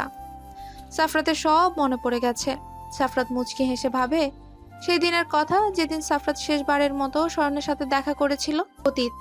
সাফরাত যখন স্বর্ণের থেকে বিদায় নিয়ে চলে যাবে, তখন স্বর্ণের পেছন থেকে সাফরাতের হাত টেনে ধরে আর কেঁদে দেয়। সাফরাত স্বর্ণের চোখের পানি মুছে দিয়ে কপালে চুমু এঁকে দিয়ে বলেছিল, এই আমার পিচ্চি বউ কাঁদে না শোনাবো আমার, আমি একদিন তোমার কাছে ঠিকই ফিরে আসবো, দেখে নিও। একদম মন খারাপ করবা না, কেমন? কি হয়েছে তোমার এইভাবে কান্না করলে? কি আমার যেতে মন চাইবে বলো? আচ্ছা কি নিবে বলো? যখন ফিরে আসবো তোমার কাছে, তখন কি নিয়ে আসবো বলো? এটা শুনে যেন স্বর্ণ অনেক খুশি হয়। স্বর্ণে সাফরাতের হাত ধরে ঘুরতে শুরু করে আর বলে, সত্যি তুমি আমার জন্য আমি যা চাইবো তাই নিয়ে আসবা? তাহলে কি চাইবো তুমি বলো? তোমাকে ছাড়া তো কিছুই ভালো লাগে না আমার রাতভর। আচ্ছা, তুমি আমাকে ঝুনঝুনিওয়ালা একটা নূপুর এনে দিও, কেমন? সেদিন সাফরাত স্বর্ণের কথা শুনে মুচকি হাসি দিয়ে চলে আসে। বর্তমান সাফরাতের ধ্যান ভেঙে যায় স্বর্ণের নড়াচড়া করাতে। সাফরান কি জানি ভেবে স্বর্ণের ঠোঁটে ঠোঁট ছুঁয়ে দিয়ে একটা ছবি উঠায়। তারপর ঘাড়ের কাছে যে তিলটা ছিল সেটাতে একটা ছোট্ট করে ঝুমুইকে দেয়। এরপর সাফরাত তার নিজের হাতের দিকে তাকায়। এই কামড়ের দাগটা স্বর্ণের দেওয়া। সাফরাত যখন স্বর্ণকে ছেড়ে চলে গেছিল, এর মাঝে সে ভুলে গেছিল স্বর্ণের কথা, কিন্তু এই হাতে কামড়ের দাগটা তাকে কেমন যেন একটা ভালো লাগা অনুভব করাতো, যার জন্য সে মাঝে মাঝে দাগটাতে নিজে কামড় বসাতো, আর সেজন্য এখনো দাগটা আছে। সাফরাত সবশেষে দরজা লাগিয়ে দিয়ে রূপের রুমে এসে দেখে রূপ ঘুমাইছে। সাফরাত রূপকে কিছু না বলে বাসা থেকে বের হয়ে যায়। রাতে এখানে না থাকাটাই ভালো। সাফরাত বাসায় গিয়ে ঘুমিয়ে পড়ে। সকালে যখন রূপের ঘুম ভাঙে, তখন দেখে সাফরাত নাই। পরে ফোন দিয়ে শুনে রাতে চলে গেছে সে। এইদিকে স্বর্ণ ঘুম থেকে উঠে ফ্রেশ হয়ে যখন বিছানায় বসে, তখন বুঝতে পারে তার পায়ে কিছু একটা আছে। সে তাকিয়ে দেখে একটা পায়েল। ওয়াও, এত সুন্দর একটা পায়েল! ওয়েট, এটা তো আমার না। আমি তো রাতের দেওয়া পায়েল ছাড়া কারো পায়েল পরবো না বলে পায়েল কিনি নাই। তাহলে এটাকে কর্ণ দিয়ে গেল কি জানি, বুঝি না কিছু। যাই হোক, খুলে রাখি। রাত ছাড়া কারো অধিকার নেই আমাকে পায়েল পরানোর। এইভাবে কেটে গেল 15টা দিন। সাফরাত আর রূপ তাদের কাজে ব্যস্ত। তার উপর বিয়ের জন্য সব কাজ চলছে। আজকে সাফরাত আর রূপ বের হয়েছে একটা পার্কে একজনের সাথে দেখা করার জন্য। সাফরাত অনেকটাই বেশি এক্সাইটেড। পার্কে গিয়ে সাফরাত আর রূপ একটা মেয়ে বসে আছে সেখানেই যায়। পরিচয় হওয়ার পর মেয়েটা নিজেই বলতে লাগে, হাই, আমি রুহি, রাতুলের বেস্ট ফ্রেন্ড আর ও চাচাতো বোন হই। আমি জানি আপনারা কেন ডেকেছেন, আর আমি সত্যিটাই আপনাদের বলবো। রাতুল আসলে রাত না, ও অনেক আগে থেকেই শরণ্যাকে ভালোবাসতো, কিন্তু শরণ্যা বলতো ও রাত নামের একজনকে ভালোবাসতো। ওর এটা নিয়ে রাতুল অনেক খোঁজ নিয়ে রাতের ব্যাপারে সব জানতে পারে, যে রাত কেমন ভাবে কি হয়েছিল। সেটা মূলত নেটের একটা পেজ আছে, ওইখানে শরণ্যা নাকি তার কাহিনী বলেছিল। ওইখানেই রাতুল সব জানতে পারে, আর তারপর রাত সেজে আসে। ও এই ব্যাপার, কিন্তু তার হাতে দাগ আছে, সেটা কিভাবে কি করলো ও? আর তুমি না ওর বেস্ট ফ্রেন্ড, তাহলে সব সত্যি বলতেছো কেন আমাদের? তুই চাও না তোমার ফ্রেন্ড শরণ্যাকে বিয়ে করুক? ফ্রেন্ডরা তো চাই বন্ধু ভালো থাকুক। এই শালা থাম, তুই তো সত্যি সত্যি শুনতে আসিস, এখন আবার এমন করিস কেন? নাকি তুই চাচ্ছিস যে রাতুল স্বর্ণাকে বিয়ে করে নিক? সর যা, ভাগ। আর রুমি, তুমি বলো এখন উপায় কি? তুমি সত্যি বলতেছো এর পছন্দের কারণ আছে, তা বুঝতেই পারতেছি না আমি, তাই শর্ট করে বলে ফেলো। আমি রাতুলকে ভালোবাসি সে ছোট থেকে। রাতুলকে কখনো বলার সাহস হয় নাই, আর যখন বলবো তখন ঠিক শরণ্যার সাথে পরিচয়, আর রাতুল শরণ্যাকে নিয়ে পাগলামি করতে লাগছিল, তাই আর বলা হয়ে ওঠে নাই। আমি চাচ্ছি বিয়েটা যেন না হয়, আর ওর হাতের জাস্ট মেকআপ করে ওই রকম দাগ বানাইছে। আমি সবই বললাম, এখন বাকিটা আপনাদের ব্যাপার। ওকে ওকে, একটা আইডিয়া পাইছি। রূপ, তোদের বাসার সবাইকে বলে দে আমি রাত শরণ্যা ছাড়া ও যেন না জানে, বুঝলি? আর রাতুলকে বিয়ের দিন আমরা সরাবো আর রুমির সাথে বিয়ে দিব, আর রাতুলের জায়গায় আমি বিয়ে করব আমার সন্ধ্যাবতী বউকে। সো আমিও আয়োজন করি, এমনি এমনি তো আর বিয়ে করা যায় না, তাই না? বাহ, কে বাত হে। ওকে ওকে, কি আর করার, তাহলে তাই হোক। আর রুমি, আপনাকেও ধন্যবাদ। এর জন্য না হয় আমরা আপনার আর রাতুলের বিয়েটা দিয়ে দেব। আজ তাহলে আসি, ভালো থাকবেন। চলো সাফাত। সেখান থেকে রূপ আর সাফরাত রূপদের ভাষায় যায়।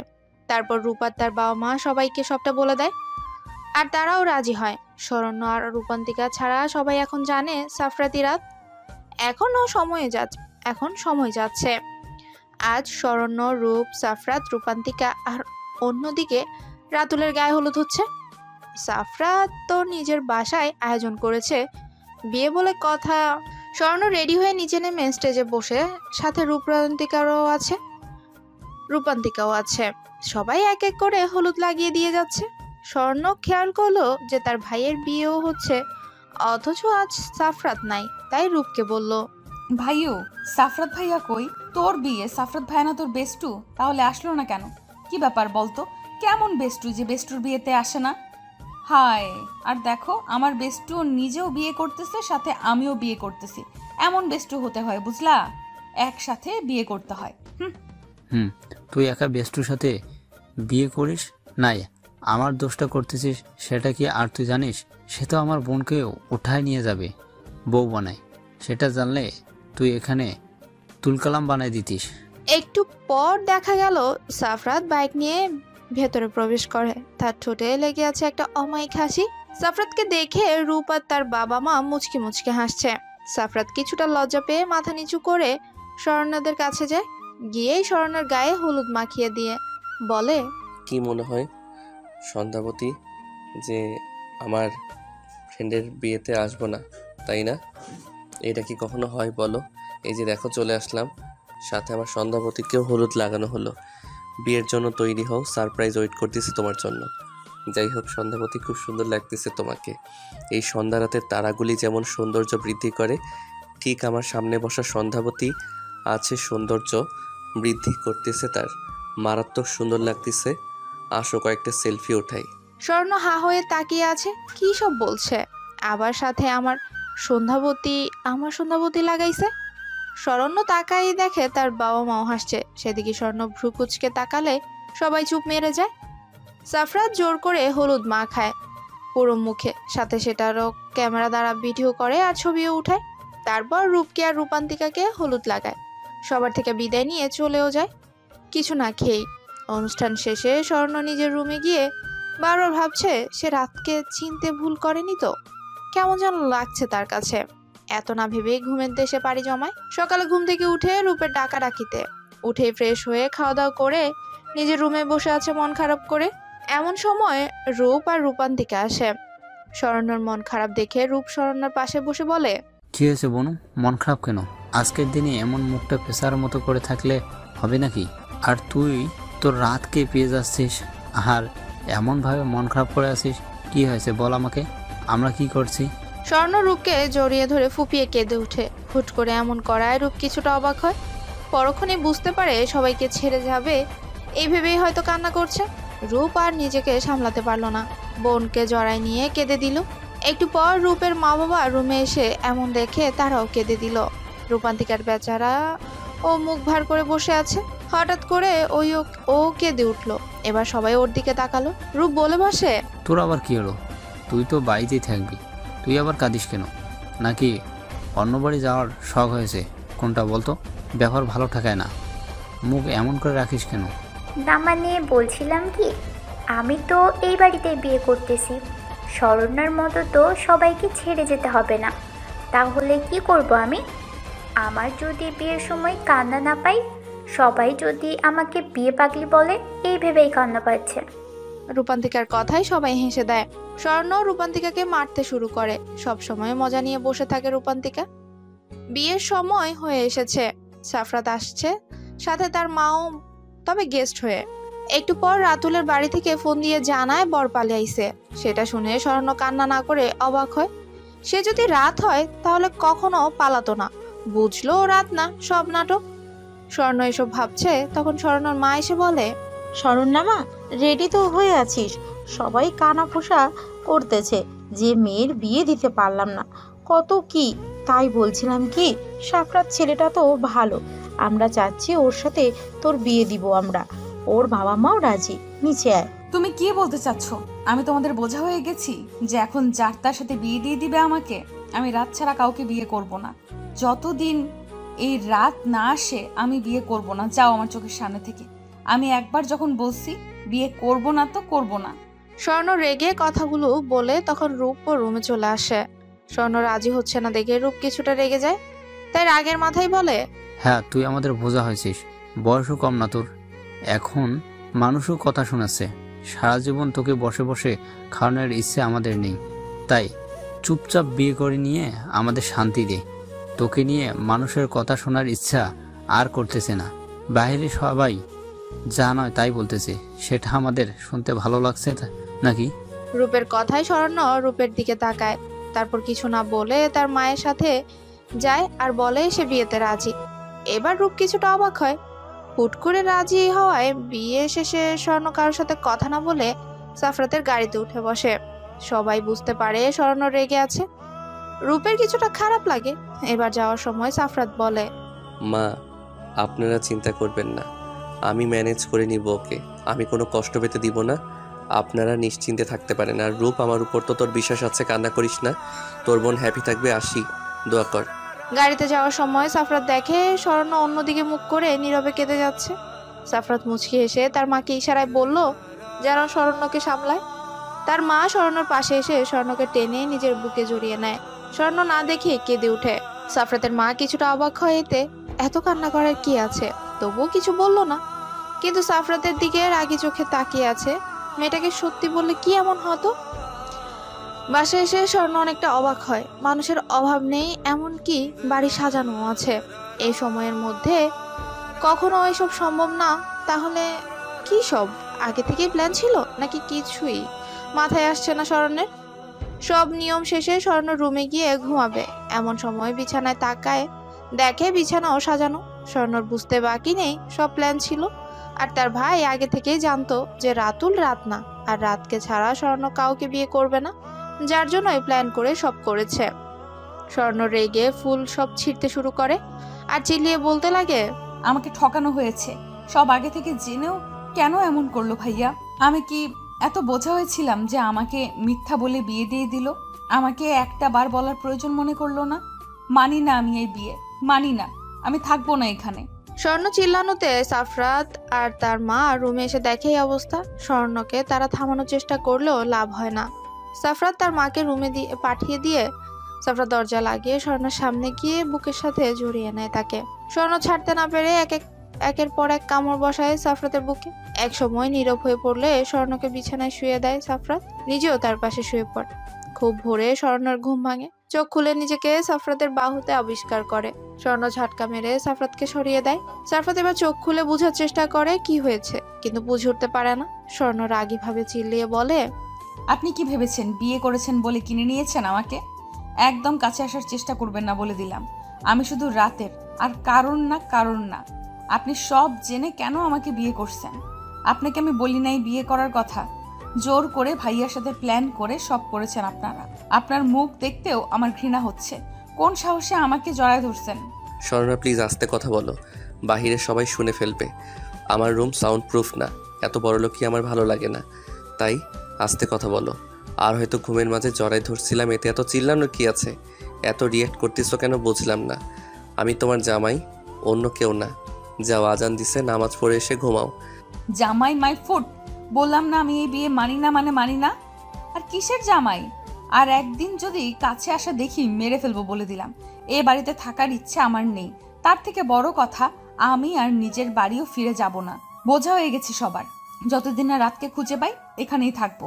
আপনি দূরে থাকবেন আমার থেকে। সাফরাত বিরক্ত নিয়ে উঠে উঁচু করে নামাজ পড়তে বসে। একটু পর স্বর্ণ এসে সাফরাতের পাশে বসে একসাথেই দুজন নামাজ আদায় করে। স্বর্ণ উঠে যাবে এমন সময় সাফরাত স্বর্ণর হাত টেনে বসায় আর বলে, দেখো সন্ধ্যাবতী, যা হবার হয়েছে সব মেনে নাও। এখন বিয়ে হয়ে গেছে, তাই সব বাদ দিয়ে সংসারে মন দাও। আর প্লিজ যাই করো না কেন, আম্মু আব্বুর সাথে খারাপ ব্যবহার করো না কখনো। তোমাকে নিজের মেয়ের মতোই ভালোবাসবে, তাদের কোনো মেয়ে নাই। আর সেই তুমি রাতকে খুঁজতেছো, তুমি তো এখন চিনবেও না, বড় হয়েছে। তাহলে রাতের জন্য অপেক্ষা করে কি হবে বলো? স্বর্ণ আর কিছু না শুনে চিল্লিয়ে উঠে। তার এসব ভালো লাগছে না। রাত ছাড়া সে কাউকে মেনে নিতে পারবে না। রাত তো বলেছিল সে ফিরে আসবে, আজ বউ ভাত দুই জায়গাতেই, তাই রূপ ওরা কেউ আসতে পারবে না। অনেক ধুমধাম করে দুই বাড়িতে সম্পূর্ণ হয়। স্বর্ণ সাফরাতের বাবা মার সাথে কোনো খারাপ ব্যবহার করে না, কিন্তু সাফরাতকে সহ্য করতে পারে না। রাতে সাফরাত আর তার বন্ধুরাও আছে, তারা থেকে যায় আর ওদের বাসায়। সবাই মিলে রাতে যখন আড্ডা দেয়, তখন একটা মেয়ে এসে সাফরাতকে জড়িয়ে ধরে ফুপিয়ে কেঁদে উঠে আর বলে, সাফরাত, তুমি এটা কিভাবে করতে পারলে বলো? তুমি তো বলেছিলা আমাকে বিয়ে করবা, তাহলে কেন এই মেয়েটাকে বিয়ে করলে? তুমি কথা দিয়ে কথা রাখো না কেন? তুমি এই মেয়েটাকে ডিভোর্স দিয়ে দাও প্লিজ। আমি তোমাকে ছাড়া বাঁচবো না। আমি শুনলাম এই মেয়েটা নাকি তোমার বর হিসেবে মানে না, তাহলে তাকে ডিভোর্স দাও প্লিজ, আর আমাকে বিয়ে করো। স্বর্ণ সেদিকে তাকিয়ে চোখ নামিয়ে নেয়। সাফরাত কি করবে বুঝে উঠতে পারছে না। মেয়েটা তার মামাতো বোন মিতু, তার থেকে 10 বছরের ছোট, মাত্র ক্লাস 10-এ পড়ে। ছোট থেকে সাফরাতের সাথে বেশি মিশতো আর বলতো সাফরাতকে বিয়ে করবে। সাফরাত তখন বলতো বিয়ে করবে না। সব ঠিকই ছিল, সাফরাত ভাবতো ছোট্ট মেয়ে তাই এমন করে, কিন্তু না, এক সময় সেটা পাগলামিতেই পরিণত হয়। ক্লাস 10-এ থাকতে হাত কাটতে শুরু করে। তাই সাফরাত সবকিছু সামলানোর জন্য বলেছিল মিতু বড় হলে বিয়ে করবে। সাফরাত মিতুকে নিজের থেকে সরিয়ে বলে, মিতু এমন পাগলামি করিস না বোন, তুই বড় হচ্ছিস, বোঝার চেষ্টা কর। আর ও না, ওইটা তোর ভাবি শরণ্যা নাম, ভাবি বলবি কেমন? তোকে আমার থেকে সুন্দর ছেলে এনে দিব, চিন্তা করিস না।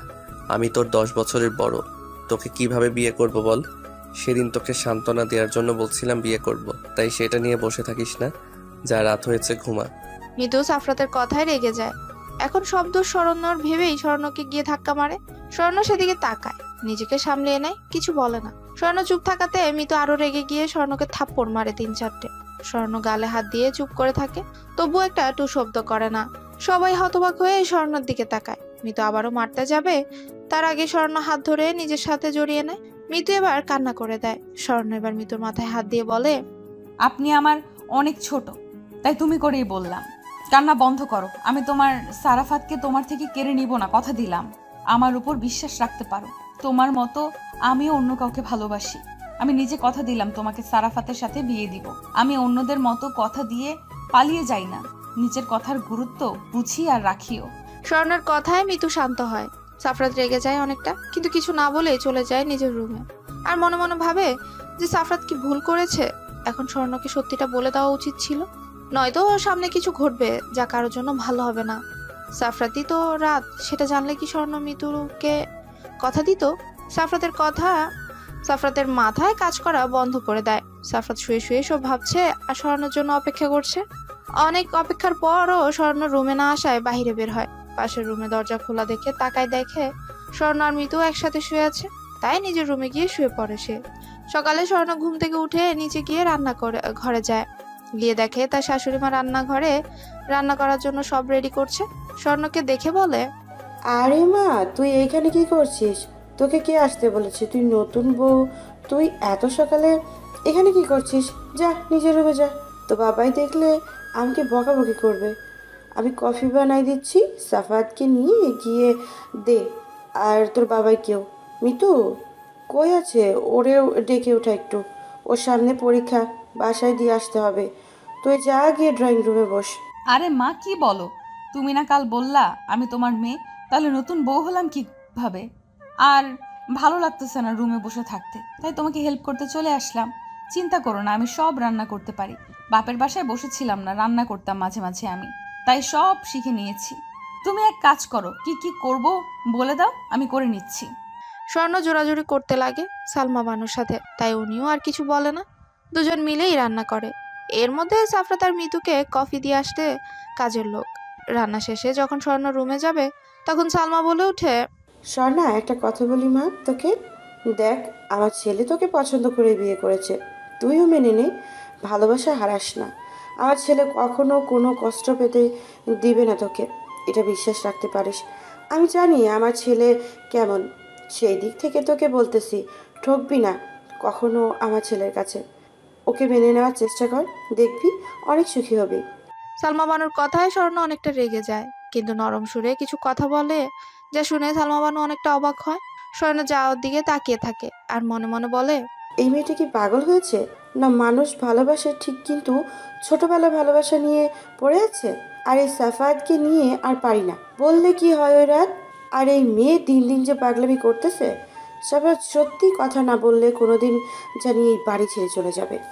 স্বর্ণ যাওয়ার আগে বলে যায় যে, আপনার ছেলে আমাকে যতই ভালোবাসুক আর পছন্দ করুক, আপনাকে একটা কথা বলে রাখি, আমি অন্য কাউকে ভালোবাসি। তাই প্লিজ এইসব বিষয় নিয়ে আমি কিছু শুনতে চাই না। আপনার সাথে আমি খারাপ ব্যবহার করতে চাই না, সেজন্য বেশি কিছু বলবো না। আপনিও এই বিষয় নিয়ে কিছু বলবেন না।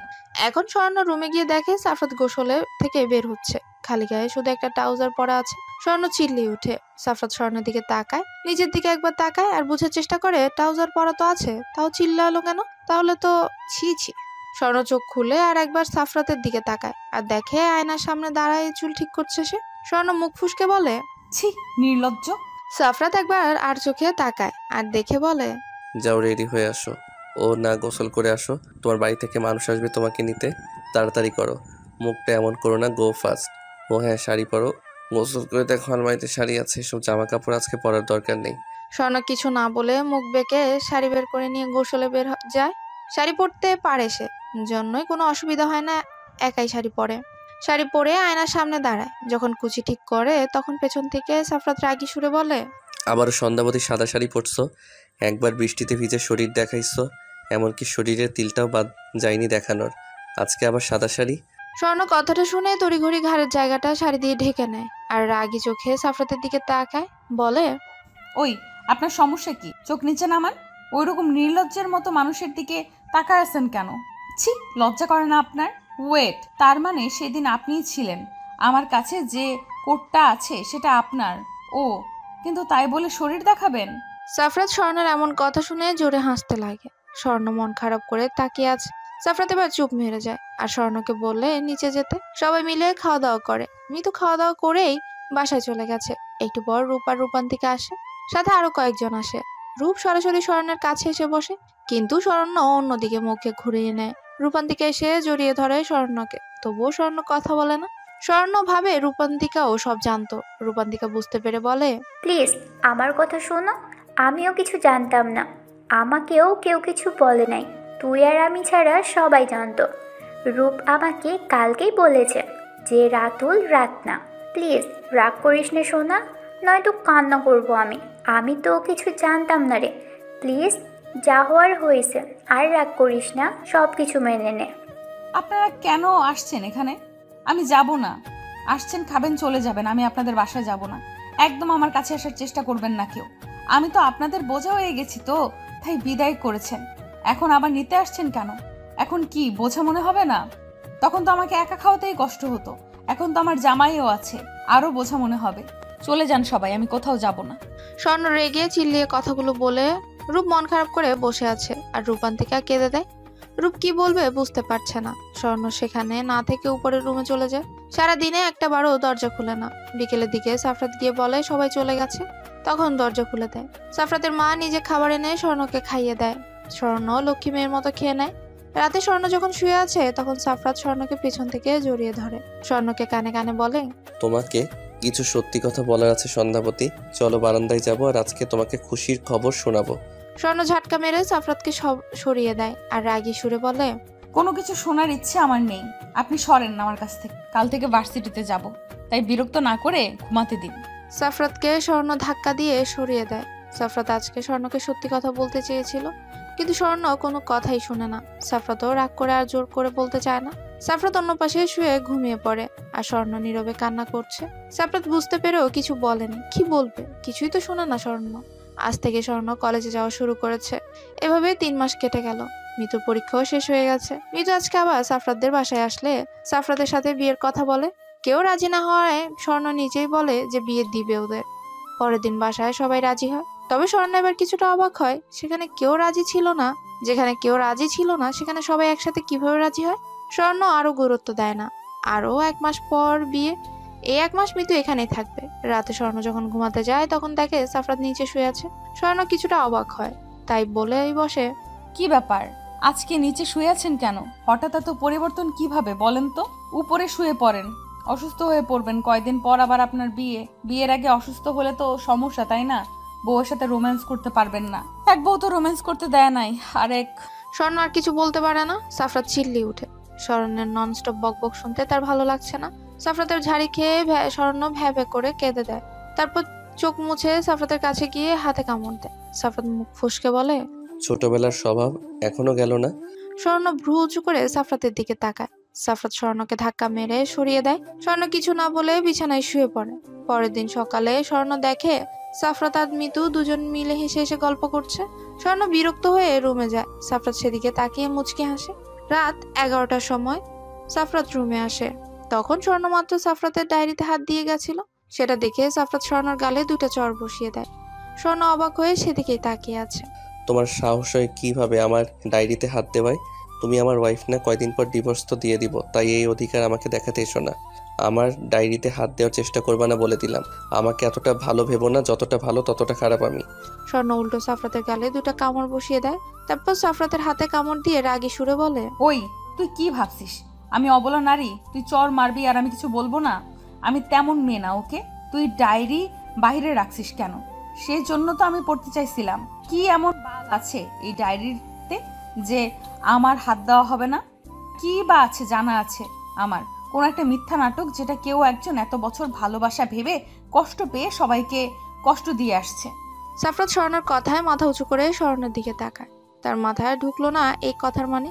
স্বর্ণ সাফরাতের দিকে তাকিয়ে কেঁদে দেয়। হাত দিয়ে রক্ত বেরোচ্ছে, এমনকি সাফরাতের চোখে পানি।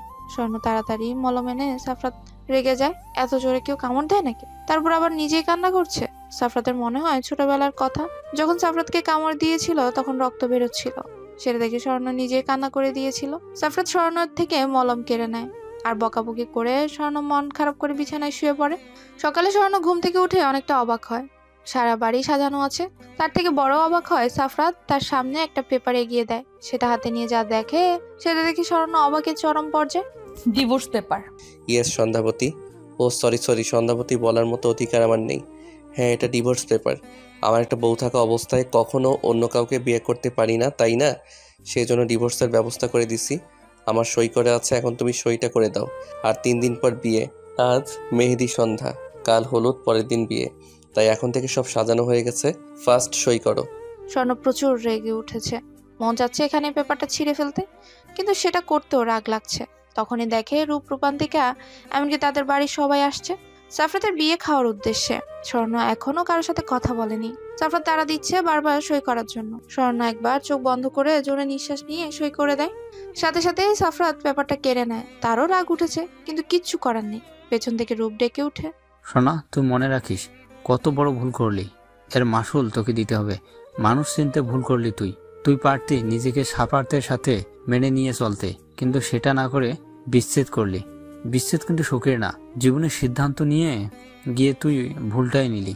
স্বর্ণ কথাগুলো শুনে মুচকি হেসে রুমে গিয়ে তার ড্রেস চেঞ্জ করে রুম থেকে বের হয়। এখানে তার নিজস্ব কোনো কাপড় নেই, সব সাফরাতের দেওয়া, তাই সে কোনো জামাই নেয় না। শুধু গায়ে পরে থাকা 3 পিস আর নিজের ফোনটা হাতে নিয়ে বের হয়। সবাই তাকিয়ে বুঝতে পারে স্বর্ণ বাড়ি ছেড়ে যাচ্ছে, তবে কেউ বাধা দেয় না। মিতু দৌড়ে স্বর্ণের সামনে এসে দাঁড়ায়। কিছু বলতে গেলে সাফরাত বাধা দেয়। স্বর্ণ মিতুলের গালে হাত দিয়ে বলে, মিতু সুখে থেকো, আর আমার রাত সরি তোমার সাফরাতকে সুখে রেখো। আমি কি বলেছিলাম তোমাকে যে আমি কথা দিলে কথা রাখি? আমি অন্য কারোর মতো কিন্তু না। দেখো, তোমার প্রিয় জিনিসটা তোমাকে উপহার দিলাম। দুজনেই ভালো থেকো, আমি আসি।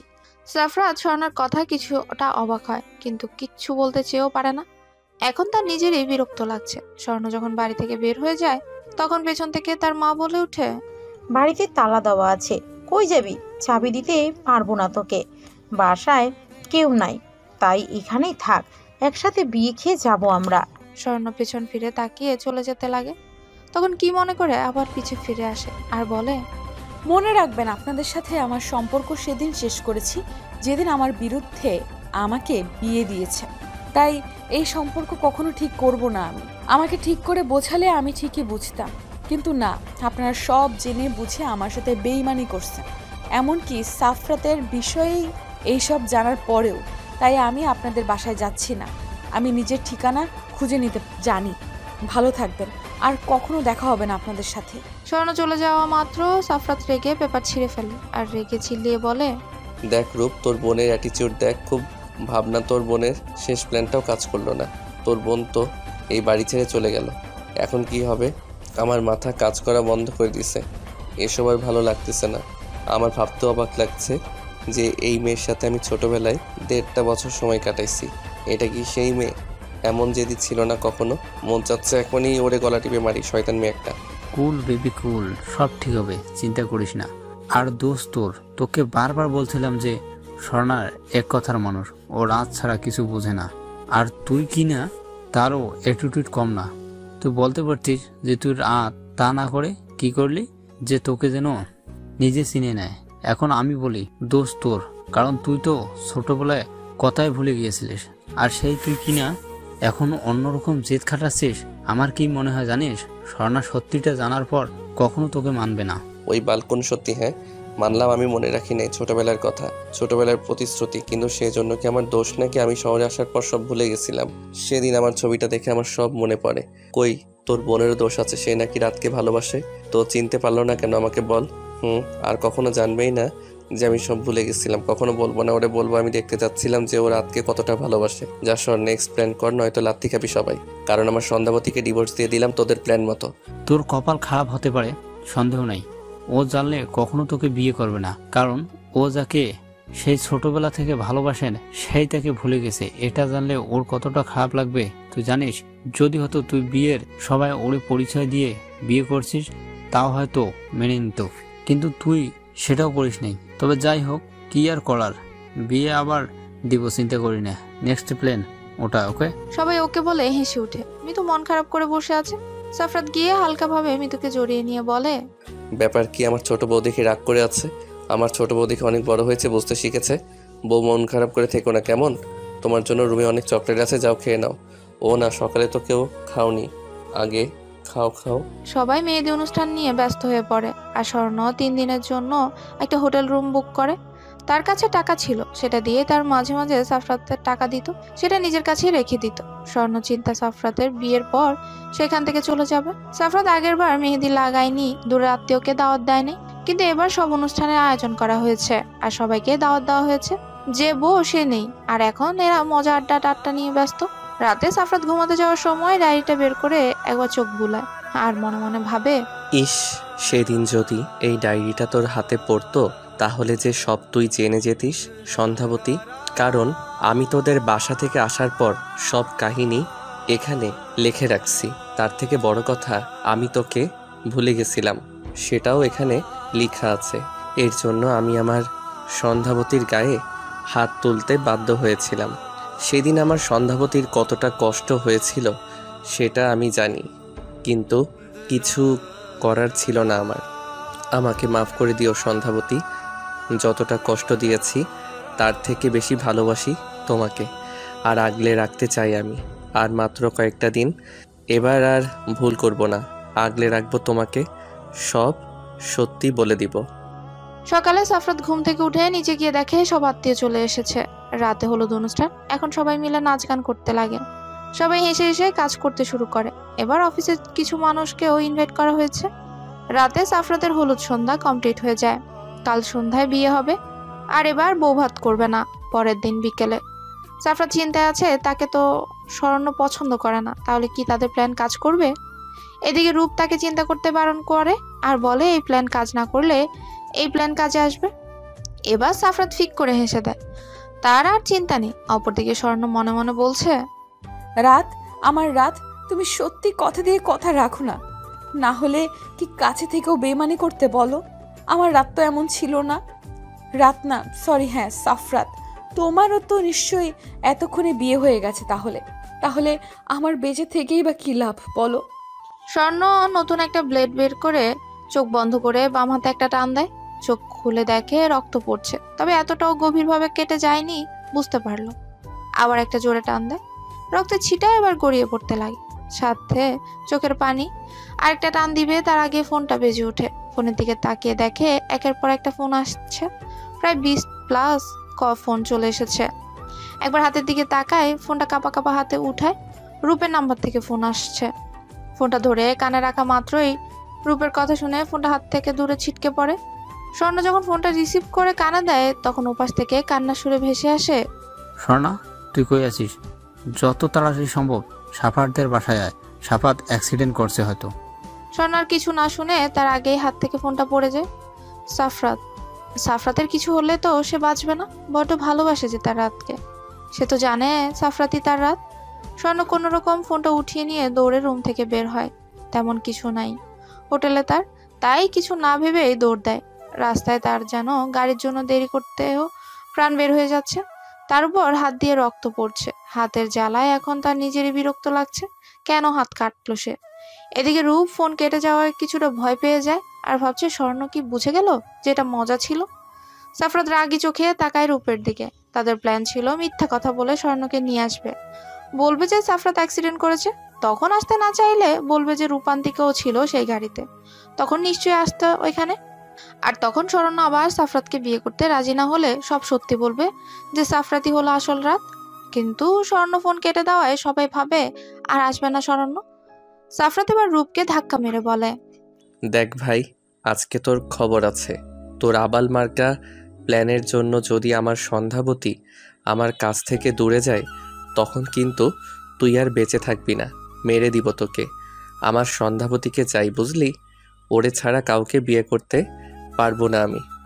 সবাই মিলে এসব নিয়ে কথা বলছিল, সাথে রূপের বাবা মা, সাফরাতের বাবা মাও ছিল। আর আত্মীয়রা জানে সন্ধ্যার দিকে বিয়ে, তাই তারা এইসবে গুরুত্ব না দিয়ে নিজেদের মতো আড্ডাতে ব্যস্ত। সাফরাতের রাত আবার ঠিক করে স্বর্ণকে ফোন দিবে, যেই বলা সেই কাজ। মাত্রই ফোনটা হাতে নিয়েছে, ফোন দিবে এমন সময় স্বর্ণ দৌড়ে বাড়িতে প্রবেশ করে। সাফরাতের সেদিকে তাকায়, অবাক হয়ে যায়। রূপের দিকে তাকিয়ে দেখে রূপও অবাক হয়েই তাকিয়ে আছে। সবাই ভাবছিল হয়তো স্বর্ণ আসবে না, কিন্তু স্বর্ণকে দেখে পাগলের মতো লাগছে। স্বর্ণ দৌড়ে সাফরাতের কাছে এসে জড়িয়ে ধরে হাউমাউ করে কান্না করে দেয়। সবাই যেন কোনো ঘোরের মধ্যে আছে। যে মেয়ে কিনা সাফরাতকে পছন্দই করে না, সেই অ্যাক্সিডেন্টের খবর শুনে দৌড়ে চলে এসেছে। স্বর্ণ সে কখন থেকে কেঁদে যাচ্ছে। এবার সাফরাত বুঝতে পারে তার পিঠে কিছু পড়ছে। স্বর্ণকে ছাড়িয়ে নিয়ে সামনে এনে চমকে উঠে। স্বর্ণের হাতের থেকে রক্ত পড়ছে। সবার এতক্ষণে ধ্যান ভাঙে। রূপ তাড়াতাড়ি ফার্স্ট এড বক্স আনে স্বর্ণ হাতে ব্যান্ডেজ করে দেওয়ার জন্য, কিন্তু স্বর্ণ হাত দিতে দেয় না। এবার স্বর্ণ কিছুটা নীরব হয়ে ভালোভাবেই সাফরাতকে লক্ষ্য করে। এবার বুঝতে পারে এটাও প্ল্যান ছিল, তাই স্বর্ণ রেগে চিল্লিয়ে বলে, তোর সাহস হলো কি করে আমাকে এত বড় একটা মিথ্যা কথা বলার? যা মর, বেঁচে আছিস কেন? আমি তোকে মেরে ফেলবো। তুই জানিস না তোর কিছু হলে আমি বাঁচবো না? তুই কি ভাবছিস আমি আমার রাতকে চিনতে পারবো না, তাই না? তুই আমার রাত, সেটা আমি খুব ভালো করেই জানি। তুই নিজের মুখে স্বীকার করতেছিস না দেখে রাগ করে বাড়ি ছেড়ে গেলাম, তার উপরে বিয়ে করতে রাজি হয়েছিস। এখন আবার কিসের নাটক শুরু করছিস? তুই বেঁচে আছিস কেন? মরে যা। স্বর্ণ রেগে সাফরাতের গলা চেপে ধরে। সাফরাত চোখ বন্ধ করে নেয়, কিন্তু ছাড়ানোর চেষ্টা করে না। রূপ স্বর্ণের হাত সরানোর চেষ্টা করে। স্বর্ণ এবার কেঁদে দেয়, রাগ করে উঠে চলে যাবে, তখন সাফরাত টেনে নিজের সাথে জড়িয়ে নেয়। সাফরাত বুঝতে পারে স্বর্ণ ভয় পেয়েছিল, তাই শান্ত করার জন্য বলে, এই সন্ধ্যাবতী, আমি ঠিক আছি তো, এভাবে কান্না করো না। সরি সন্ধ্যাবতী, আর কখনো আমি মিথ্যা কথা বলবো না। আমি তো জানতাম না যে তুমি আমার পরিচয় জানো, তাই মজা করছি। আমি তো ভাবছিলাম তুমি আসবে না, এখন তো দেখি উল্টো তুমি এই কয়েক মিনিটে পাগল হয়ে গেছো। ছাড়ো আমাকে। তুমি আমার রাত না, আমার রাত এমন ছিল না, সে কখনো আমাকে কষ্ট দেয় নাই।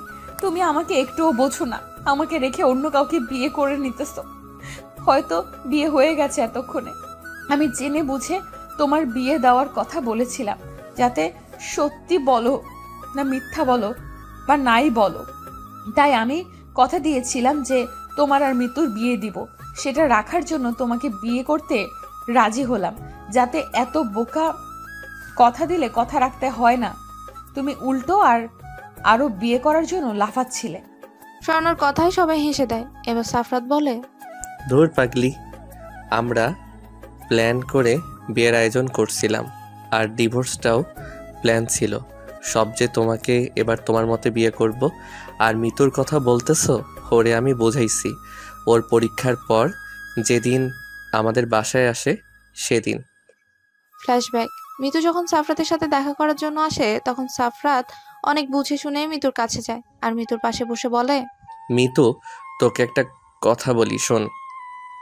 তোর ভাবি মানে শরণ না, ও আমাকে ছোটবেলা থেকে ভালোবাসে, মানে রাতকে। তারপর আমি শহরে আসি, তাই আর ও আমাকে পায় না, কিন্তু ও সেই ছোটবেলার রাতকেই ভালোবাসে, যার জন্য আমাকে মেনে নেয় না স্বামী হিসাবে। তুই দেখ, তোর ভাবি এখনও আমাকে পাগলের মতো ভালোবাসে। ভালোবাসা জোর করে নাই, ভালোবেসে আদায় করতে হয়। তুই কিন্তু আমাকে ভালোবাসিস না, এটা তোর আবেগ আর জেদ। না হলে দেখ, কখনো জেদ করতিস না। তুই বল, তোকে কেউ ভালোবাসে না, তার পিছনে পড়ে থেকে তোর কী লাভ? তুই তো আমার বোন হস, তাই না? আচ্ছা, তোকে বোন বললে রাগ করিস, সেটাই তো, তাই না? এবার ছোট বউ বলে রাখবো, কেমন? ধন্যবাদ ভাইউ। থুকু জামাই এইভাবে বোঝানোর জন্য। সরি ভাইয়া, তোমাকে অনেক জ্বালিয়েছি, আর জ্বালাবো না। এবার ছোট বউ হিসেবে জ্বালাবো। আচরণ ভাইয়া, একটা প্ল্যান করি। তুমি আমাকে বিয়ে করতে চাও মানে ভাবিতে তোমার সাথে আমার বিয়ে দিতে চাইবে। প্রথমে রাজি হবা না, পরে রাজি হবা। আমরা ভাবির সাথে গেম খেলবো, পরে বিয়ের দিন ভাবিকে তুমি বলবা তুমি রাত। তারপরে তারপরে আবার তোমরা বিয়ে করবা, কারণ তখন আমি বিয়েতে ছিলাম না, আনন্দ করতে পারিনি। Please please please. বর্তমান। সাফরাত বলতে লাগে, তাই আমিও আর না করতে পারিনি ওর কথা রাখার জন্য এসব প্লেস, বুঝলে? আর তুমি হাত কাটবা সেটা কে জানতো? কি অবস্থা হয়েছে হাতের বলো তো? এমন পাগলামি কেউ করে নাকি? আর তুমি যখন জানতেই আমাকে বলো নাই কেন? আর কবে জানতে পারছো যে আমি রাত? সাফরাত আর কিছু বলতে যাবে, কিন্তু তার আগে একটা চড়ের শব্দ। সেদিকে তাকিয়ে যে কাকে কে চড় মেরেছে। সাফরাত সেদিকে তাকায়, অবাক প্লাস ভয় পেয়ে যায়, আর ঢোক গিলে উঠে পড়ে পালানোর জন্য, কারণ ছটটা স্বর্ণ মারছে, তাও আবার রূপের গালে। সাফরাত ভালোভাবেই জানে স্বর্ণ যদি রূপকে মারতে পারে তাহলে তাকে কামড় দিয়ে শেষ করবে। এই ভেবে স্বর্ণ উঠে দৌড় দেয় নিজের রুমে। এদিকে স্বর্ণ রেগে আছে রূপ ফোন দিয়ে মিথ্যা বলল কেন, যার কারণে ছোট হয়েও রূপের গায়ে হাত তুলেছে সে। রূপ বোকার মতো তাকিয়ে আছে স্বর্ণের দিকে। রূপ কিছু বলতে যাবে, তার আগে স্বর্ণ পাশ থেকে একটা লাঠি উঠিয়ে নেয়। সেটা দেখে রূপ ভৌ দৌড় মারে। এবার স্বর্ণ ফিরে মিতুর দিকে তাকালে মিতুও দেয় এক দৌড়। রূপান্তিকা ভাবতেছে সে কি করবে, বেচারা ভয়ে কেঁদেই দেয়। এবার সবাই পেট চেপে হাসতে শুরু করে। স্বর্ণ এবার হেসে দেয়, হাসতে হাসতে নিচে বসে পড়ে সে। কিছুক্ষণ পর সাফরাত উকি দিয়ে দেখছে যে নিচে সব নীরব হয়েছে কিনা। দেখে সবাই বসে গল্প করছে। তখন সাফরাত নিচে আসতে যাবে, সেই সময় রূপও নিচে আসছিল। দুজনই ধাক্কা লেগে ধরম করে নিচে পড়ে। সবার মাঝে আর এক দফা হাসির রোল পড়ে। সাফরাত আর রূপ দুজনকে বকাবকি করে নিচে এসে সবার সাথে বসে। ওই কাজী সাহেব আছে, চল আগে তোদের বিয়েটা দেওয়া হোক। বাহ, কি ভাগ্য, দুইবার তোরা বিয়ে করতেছিস। আহা, আমি যদি পারতাম। আচ্ছা, সব পরে। আর শোনা, এখন বেঁকে না বসে যা, সেজে গুজে আয়। পার্লারের লোক আসছে, তাড়াতাড়ি কর। সাফাত, তুইও যা, রেডি হয়ে আয়। আর কেউ বাতরামি করবি না। শরণ্য আর সাফরাত লক্ষ্মী ছেলে মেয়ের মতো উঠে চলে যায়। তারপর রেডি হয়ে বিয়ের জায়গায় আসে। আবারও নতুন করে বিয়ে পড়ানো হয়। এবার অনেক ফটোশুট করা হয়। আত্মীয়রা সবাই রাতেই বাসায় চলে গেছে। সবাই ড্রয়িং রুমে বসে আছে। সবাই আজকে অনেক হ্যাপি। সেখানে সাফরাত আর শরণ্য আছে। তখন শরণ্যকে রূপান্তিকা বলে, শরণ্যা, এটা বল যে তুই কিভাবে জানতে পারলি যে সাফরাত ভাইয়াই তোর রাত? কারণ আমি নিজেও তো জানতাম না এটা। ভাইয়ার মেহেদি অনুষ্ঠানে তিনি জানতে পারছি, সবাই জানতো, জেনেই তোর সাথে বিয়ে দিচ্ছিল, জানিস না? আমাকে বলে নাই। কারোর সাথে কথা বলবো না রে আমরা, কেমন? কইতাম না কারো লোকে কথা। আর শোনো, কিভাবে জানতে পারছি আমি? সেটা বিয়ের একদিন পরের কাহিনী, যেদিন রূপ ও সাফরাতের বাসায় আসে। কিন্তু শরণ্য রুমে গিয়ে দরজা লাগিয়ে দেয়। তখন তার সামনে সাফরাতের ডায়েরিটা পড়ে শরণ্য বুঝতে পারে সাফরাতের কিছু মনে ছিল না বলতে। তার কোনো গুরুত্ব ছিল না, ভুলে বসেছিল সে। আমি রাতের ডায়েরি পড়ে সব বুঝতে পারি। তার থেকে বড় কথা, সাফরাতের উপর আমার সন্দেহ হয় সেদিন থেকেই, যেদিন ও আমাদের বাসায় গিয়েছিল। ওর হাতে কামড়ের দাগ দেখতে পাইছিলাম। তারপর আমার রুমে নুপুর পাইছিলাম। সব মিলে সাফরাতের উপর সন্দেহ হয়। কিন্তু পরে ভাবি, তাহলে আমাকে বলে না কেন যে সেই রাত? কারণ তার সামনে তো রাতের ব্যাপারে কথা বলছি আমরা। পরে রাতুল নিজেকে রাত বলে দাবি করে। আমিও সাফরাতকে পরীক্ষা করার জন্য বিয়েতে রাজি হই। কিন্তু না, বুঝলাম সাফরাত রাত না, কারণ কোনো রিয়াকশন করতো না। পরে আমি জানতাম না এরা প্ল্যান করে আমার সাথে সাফরাতের বিয়ে ঠিক করে। বিয়ের দিন রাগ লাগছিল আমাকে না বলে এত কিছু করার জন্য, তাই কারোর সাথে যোগাযোগ রাখছিলাম না। তো আমাকে এমন ইগনোর করতে কেন? কি একটা ব্যবহার করতে আমার সাথে? তাহলে জেনে বুঝে এত কিছু? আমি ভাবতেছিলাম যে তুমি নিজে আমাকে চিনে নাও, তুমি নাকি ভালোবাসো আমাকে, সেজন্য। একদিকে আমি অন্য কথা ভেবে বসেছিলাম যে তুমি চিনবা, আর একদিকে তুমি ভাবতে যে আমি নিজে স্বীকার করি। হায় রে, তুমি পাগল ছাড়া কিছু না, সেটা কি জানো? তোমার 5 বছর বয়সের ছবি আমার কাছে থাকলেও তোমার যখন 11 বছর বয়স, তখন তো তোমার সাথে ছিলাম। তো তোমার চেহারার কতটা মিল আছে চিনতে পারবো না কেন? তারপর কামড়ের দাগ, তবে দাগটা দেখে অবাক হয়েছিলাম। এত বছরের দাগ এখনো আছে তোমার হাতে, এটার রহস্য কি বলো তো? আর এই গ্রাম থেকে আসার পর প্রায় 6 মাস পর এই দাগটা নজরে আসে। কেমন যেন ভালো লাগতো, তাই নিজে কামড় দিতাম। এক সময় দাগটা একেবারে গভীর হয়, আর মিশে নাই, এই আর কি। তারপর সবাই আড্ডা দিয়ে নিজেদের রুমে যায়। সাফরাত আর শরণ্য রুমে এসে দেখে আবারও রুমটা সাজানো হয়েছে। শরণ্য সাফরাতের দিকে তাকিয়ে মুখ ভেঙচি দিয়ে ওয়াশরুমে গিয়ে ফ্রেশ হয়ে আসে। শরণ্য বের হওয়ার পর সাফরাতও ফ্রেশ হয়ে এসে দেখে শরণ্য নাই। পরে ফোনে একটা মেসেজের শব্দে ফোন হাতে নিয়ে দেখে শরণ্য মেসেজ করেছে ছাদে যাওয়ার জন্য। সাফরাত ছাদে গিয়ে দেখে স্বর্ণ চাঁদের দিকে তাকিয়ে আছে। ভালোভাবে স্বর্ণকে লক্ষ্য করে দেখে আজকে সাদা শাড়ি পরা স্বর্ণ। সাফরাত মুচকি হাসে, এই সাদা শাড়ি পরা মেয়েটার প্রেমেই তো পড়েছিল সে। সাফরাত স্বর্ণের দিকে তাকিয়ে কিছুক্ষণ, তারপর স্বর্ণের কয়েকটা ছবি উঠায়। তারপর স্বর্ণের পাশে গিয়ে দাঁড়ায়। পাশে কারো উপস্থিতি টের পেয়ে স্বর্ণ চোখ খুলে সাফরাতকে দেখে পরে আবারও আকাশের দিকে তাকায়, বলে, জানো রাত, আমি কখনো ভাবি নাই আমার রাত আমাকে ভুলে যাবে। আমাকে ভালোবাসা থেকে কত বিয়ের কথা বলছে, আমাকে বাসা থেকে কত বিয়ের কথা বলছে। একটা কথা বলতাম, আমার রাত ছাড়া কাউকে বিয়ে করব না। সে আমাকে কথা দিয়ে গেছে ফিরে এসে বিয়ে করবে। কিন্তু দেখো, তা মাত্র আমার স্বপ্ন। আমার রাত তো সেই কবেই আমাকে ভুলে গেছে। স্বর্ণ কথা বলতে বলতে কেঁদে দেয়। সাফরাত স্বর্ণকে এবার পেছন থেকে জড়িয়ে নেয়, নিজের সাথে আঁকড়ে ধরে ভালোভাবে। পরে স্বর্ণর হাত ধরে দোলনাতে বসে নিজের কোটে স্বর্ণর মাথা রাখে। স্বর্ণ চোখ বন্ধ করে নেয়। এভাবেই কিছুক্ষণ থাকার পর হুট করে সাফরাত স্বর্ণকে কোলে উঠিয়ে নেয়। স্বর্ণ ভয় পেয়ে খামচে ধরে সাফরাতকে। সাফরাত স্বর্ণর কানে কানে বলে, দুইবার বিয়ে করলাম, একবারও না মানে বাসর হয় নাই। এবার মিস করলে সবাই আমাকে গেয়ে ভাববে। তাই চলো হয়ে যাক তোমার কামড়া কামড়ির যুদ্ধ। স্বর্ণ সাফরাতের কথা শুনে সাফরাতের বুকে কিল ঘুষি মারতে থাকে। সাফরাত রুমে এসে স্বর্ণকে বিছানায় শুয়ে দিয়ে দরজা লাগিয়ে দেয়। এসে দেখে স্বর্ণ কোলবালিশ জড়িয়ে শুয়ে আছে। সাফরাত ফিক করে হেসে দেয় আর স্বর্ণ রাগী চোখে তাকায়। সাফরাত কোলবালিশটা টান দিয়ে স্বর্ণের পাশে শুয়ে টেনে নিজের সাথে মিশিয়ে নেয়। বাকিটা তো আমি জানি না। সকালে সাফরাত চোখ মেলে তাকিয়ে দেখে স্বর্ণ আয়নার সামনে বসে চুল মুছছে। সাফরাত উঠে জামা নিয়ে ওয়াশরুমে যায়। বের হয়ে স্বর্ণের পেছন থেকে জড়িয়ে নিয়ে বলে, এই বাসর তুমি আমার সাথে করছো নাকি আমি তোমার সাথে? সেই ছোটবেলার অভ্যাস এখনো যাই নাই তোমার। সারা রাত কামড়ে আমার শরীরের কি অবস্থা করেছো দেখো তো। পানি পড়লেই জ্বলতেছে সারা শরীর। এরপর বুঝাবো কামড় কাকে বলে, দেখে নিও। সাফরাতের কথায় স্বর্ণ বাচ্চাদের মতো মুখটা করে ফেলে। সেটা দেখে স্বর্ণকে তার দিকে তাক করে। এবার স্বর্ণ দুহাতে সাফরাতের গলা জড়িয়ে বলে, তোমার সন্ধ্যাবতী আমি। এই সন্ধ্যাবতীর পক্ষ থেকে ভালোবাসা, এই দাগগুলো বুঝলে? এটা আমার ভালোবাসার উপহার। ভালোবাসি, খুব ভালোবাসে তোমার সন্ধ্যাবতী তোমাকে। সাফরাত স্বর্ণের কপালে চুমু দিয়ে বলে, আমার দেখা সেই সন্ধ্যারতের সন্ধ্যাবতী সাদা শাড়িতে তোমাকে যেন এক কল্পনার রাজ্যের পরীর মতো লাগতেছিল। সেই ছোটবেলায় এই আমার সন্ধ্যাবতীর প্রেমে পড়ছিলাম। বাচ্চাদের মতো তোমার কাছে আবদার করেছিলাম আমার বউ হবে, আর তোমাকে সন্ধ্যারাতে দেখার জন্য নামটা দিয়েছিলাম সন্ধ্যাবতী। আমার সন্ধ্যাবতী, ভালোবাসি।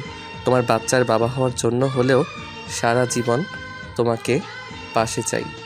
দুজনেই হেসে ওঠে সুখের হাসি। ভালোবাসা ভালোবেসে তাহার সন্ধ্যাবতী তাহার ভালোবাসা।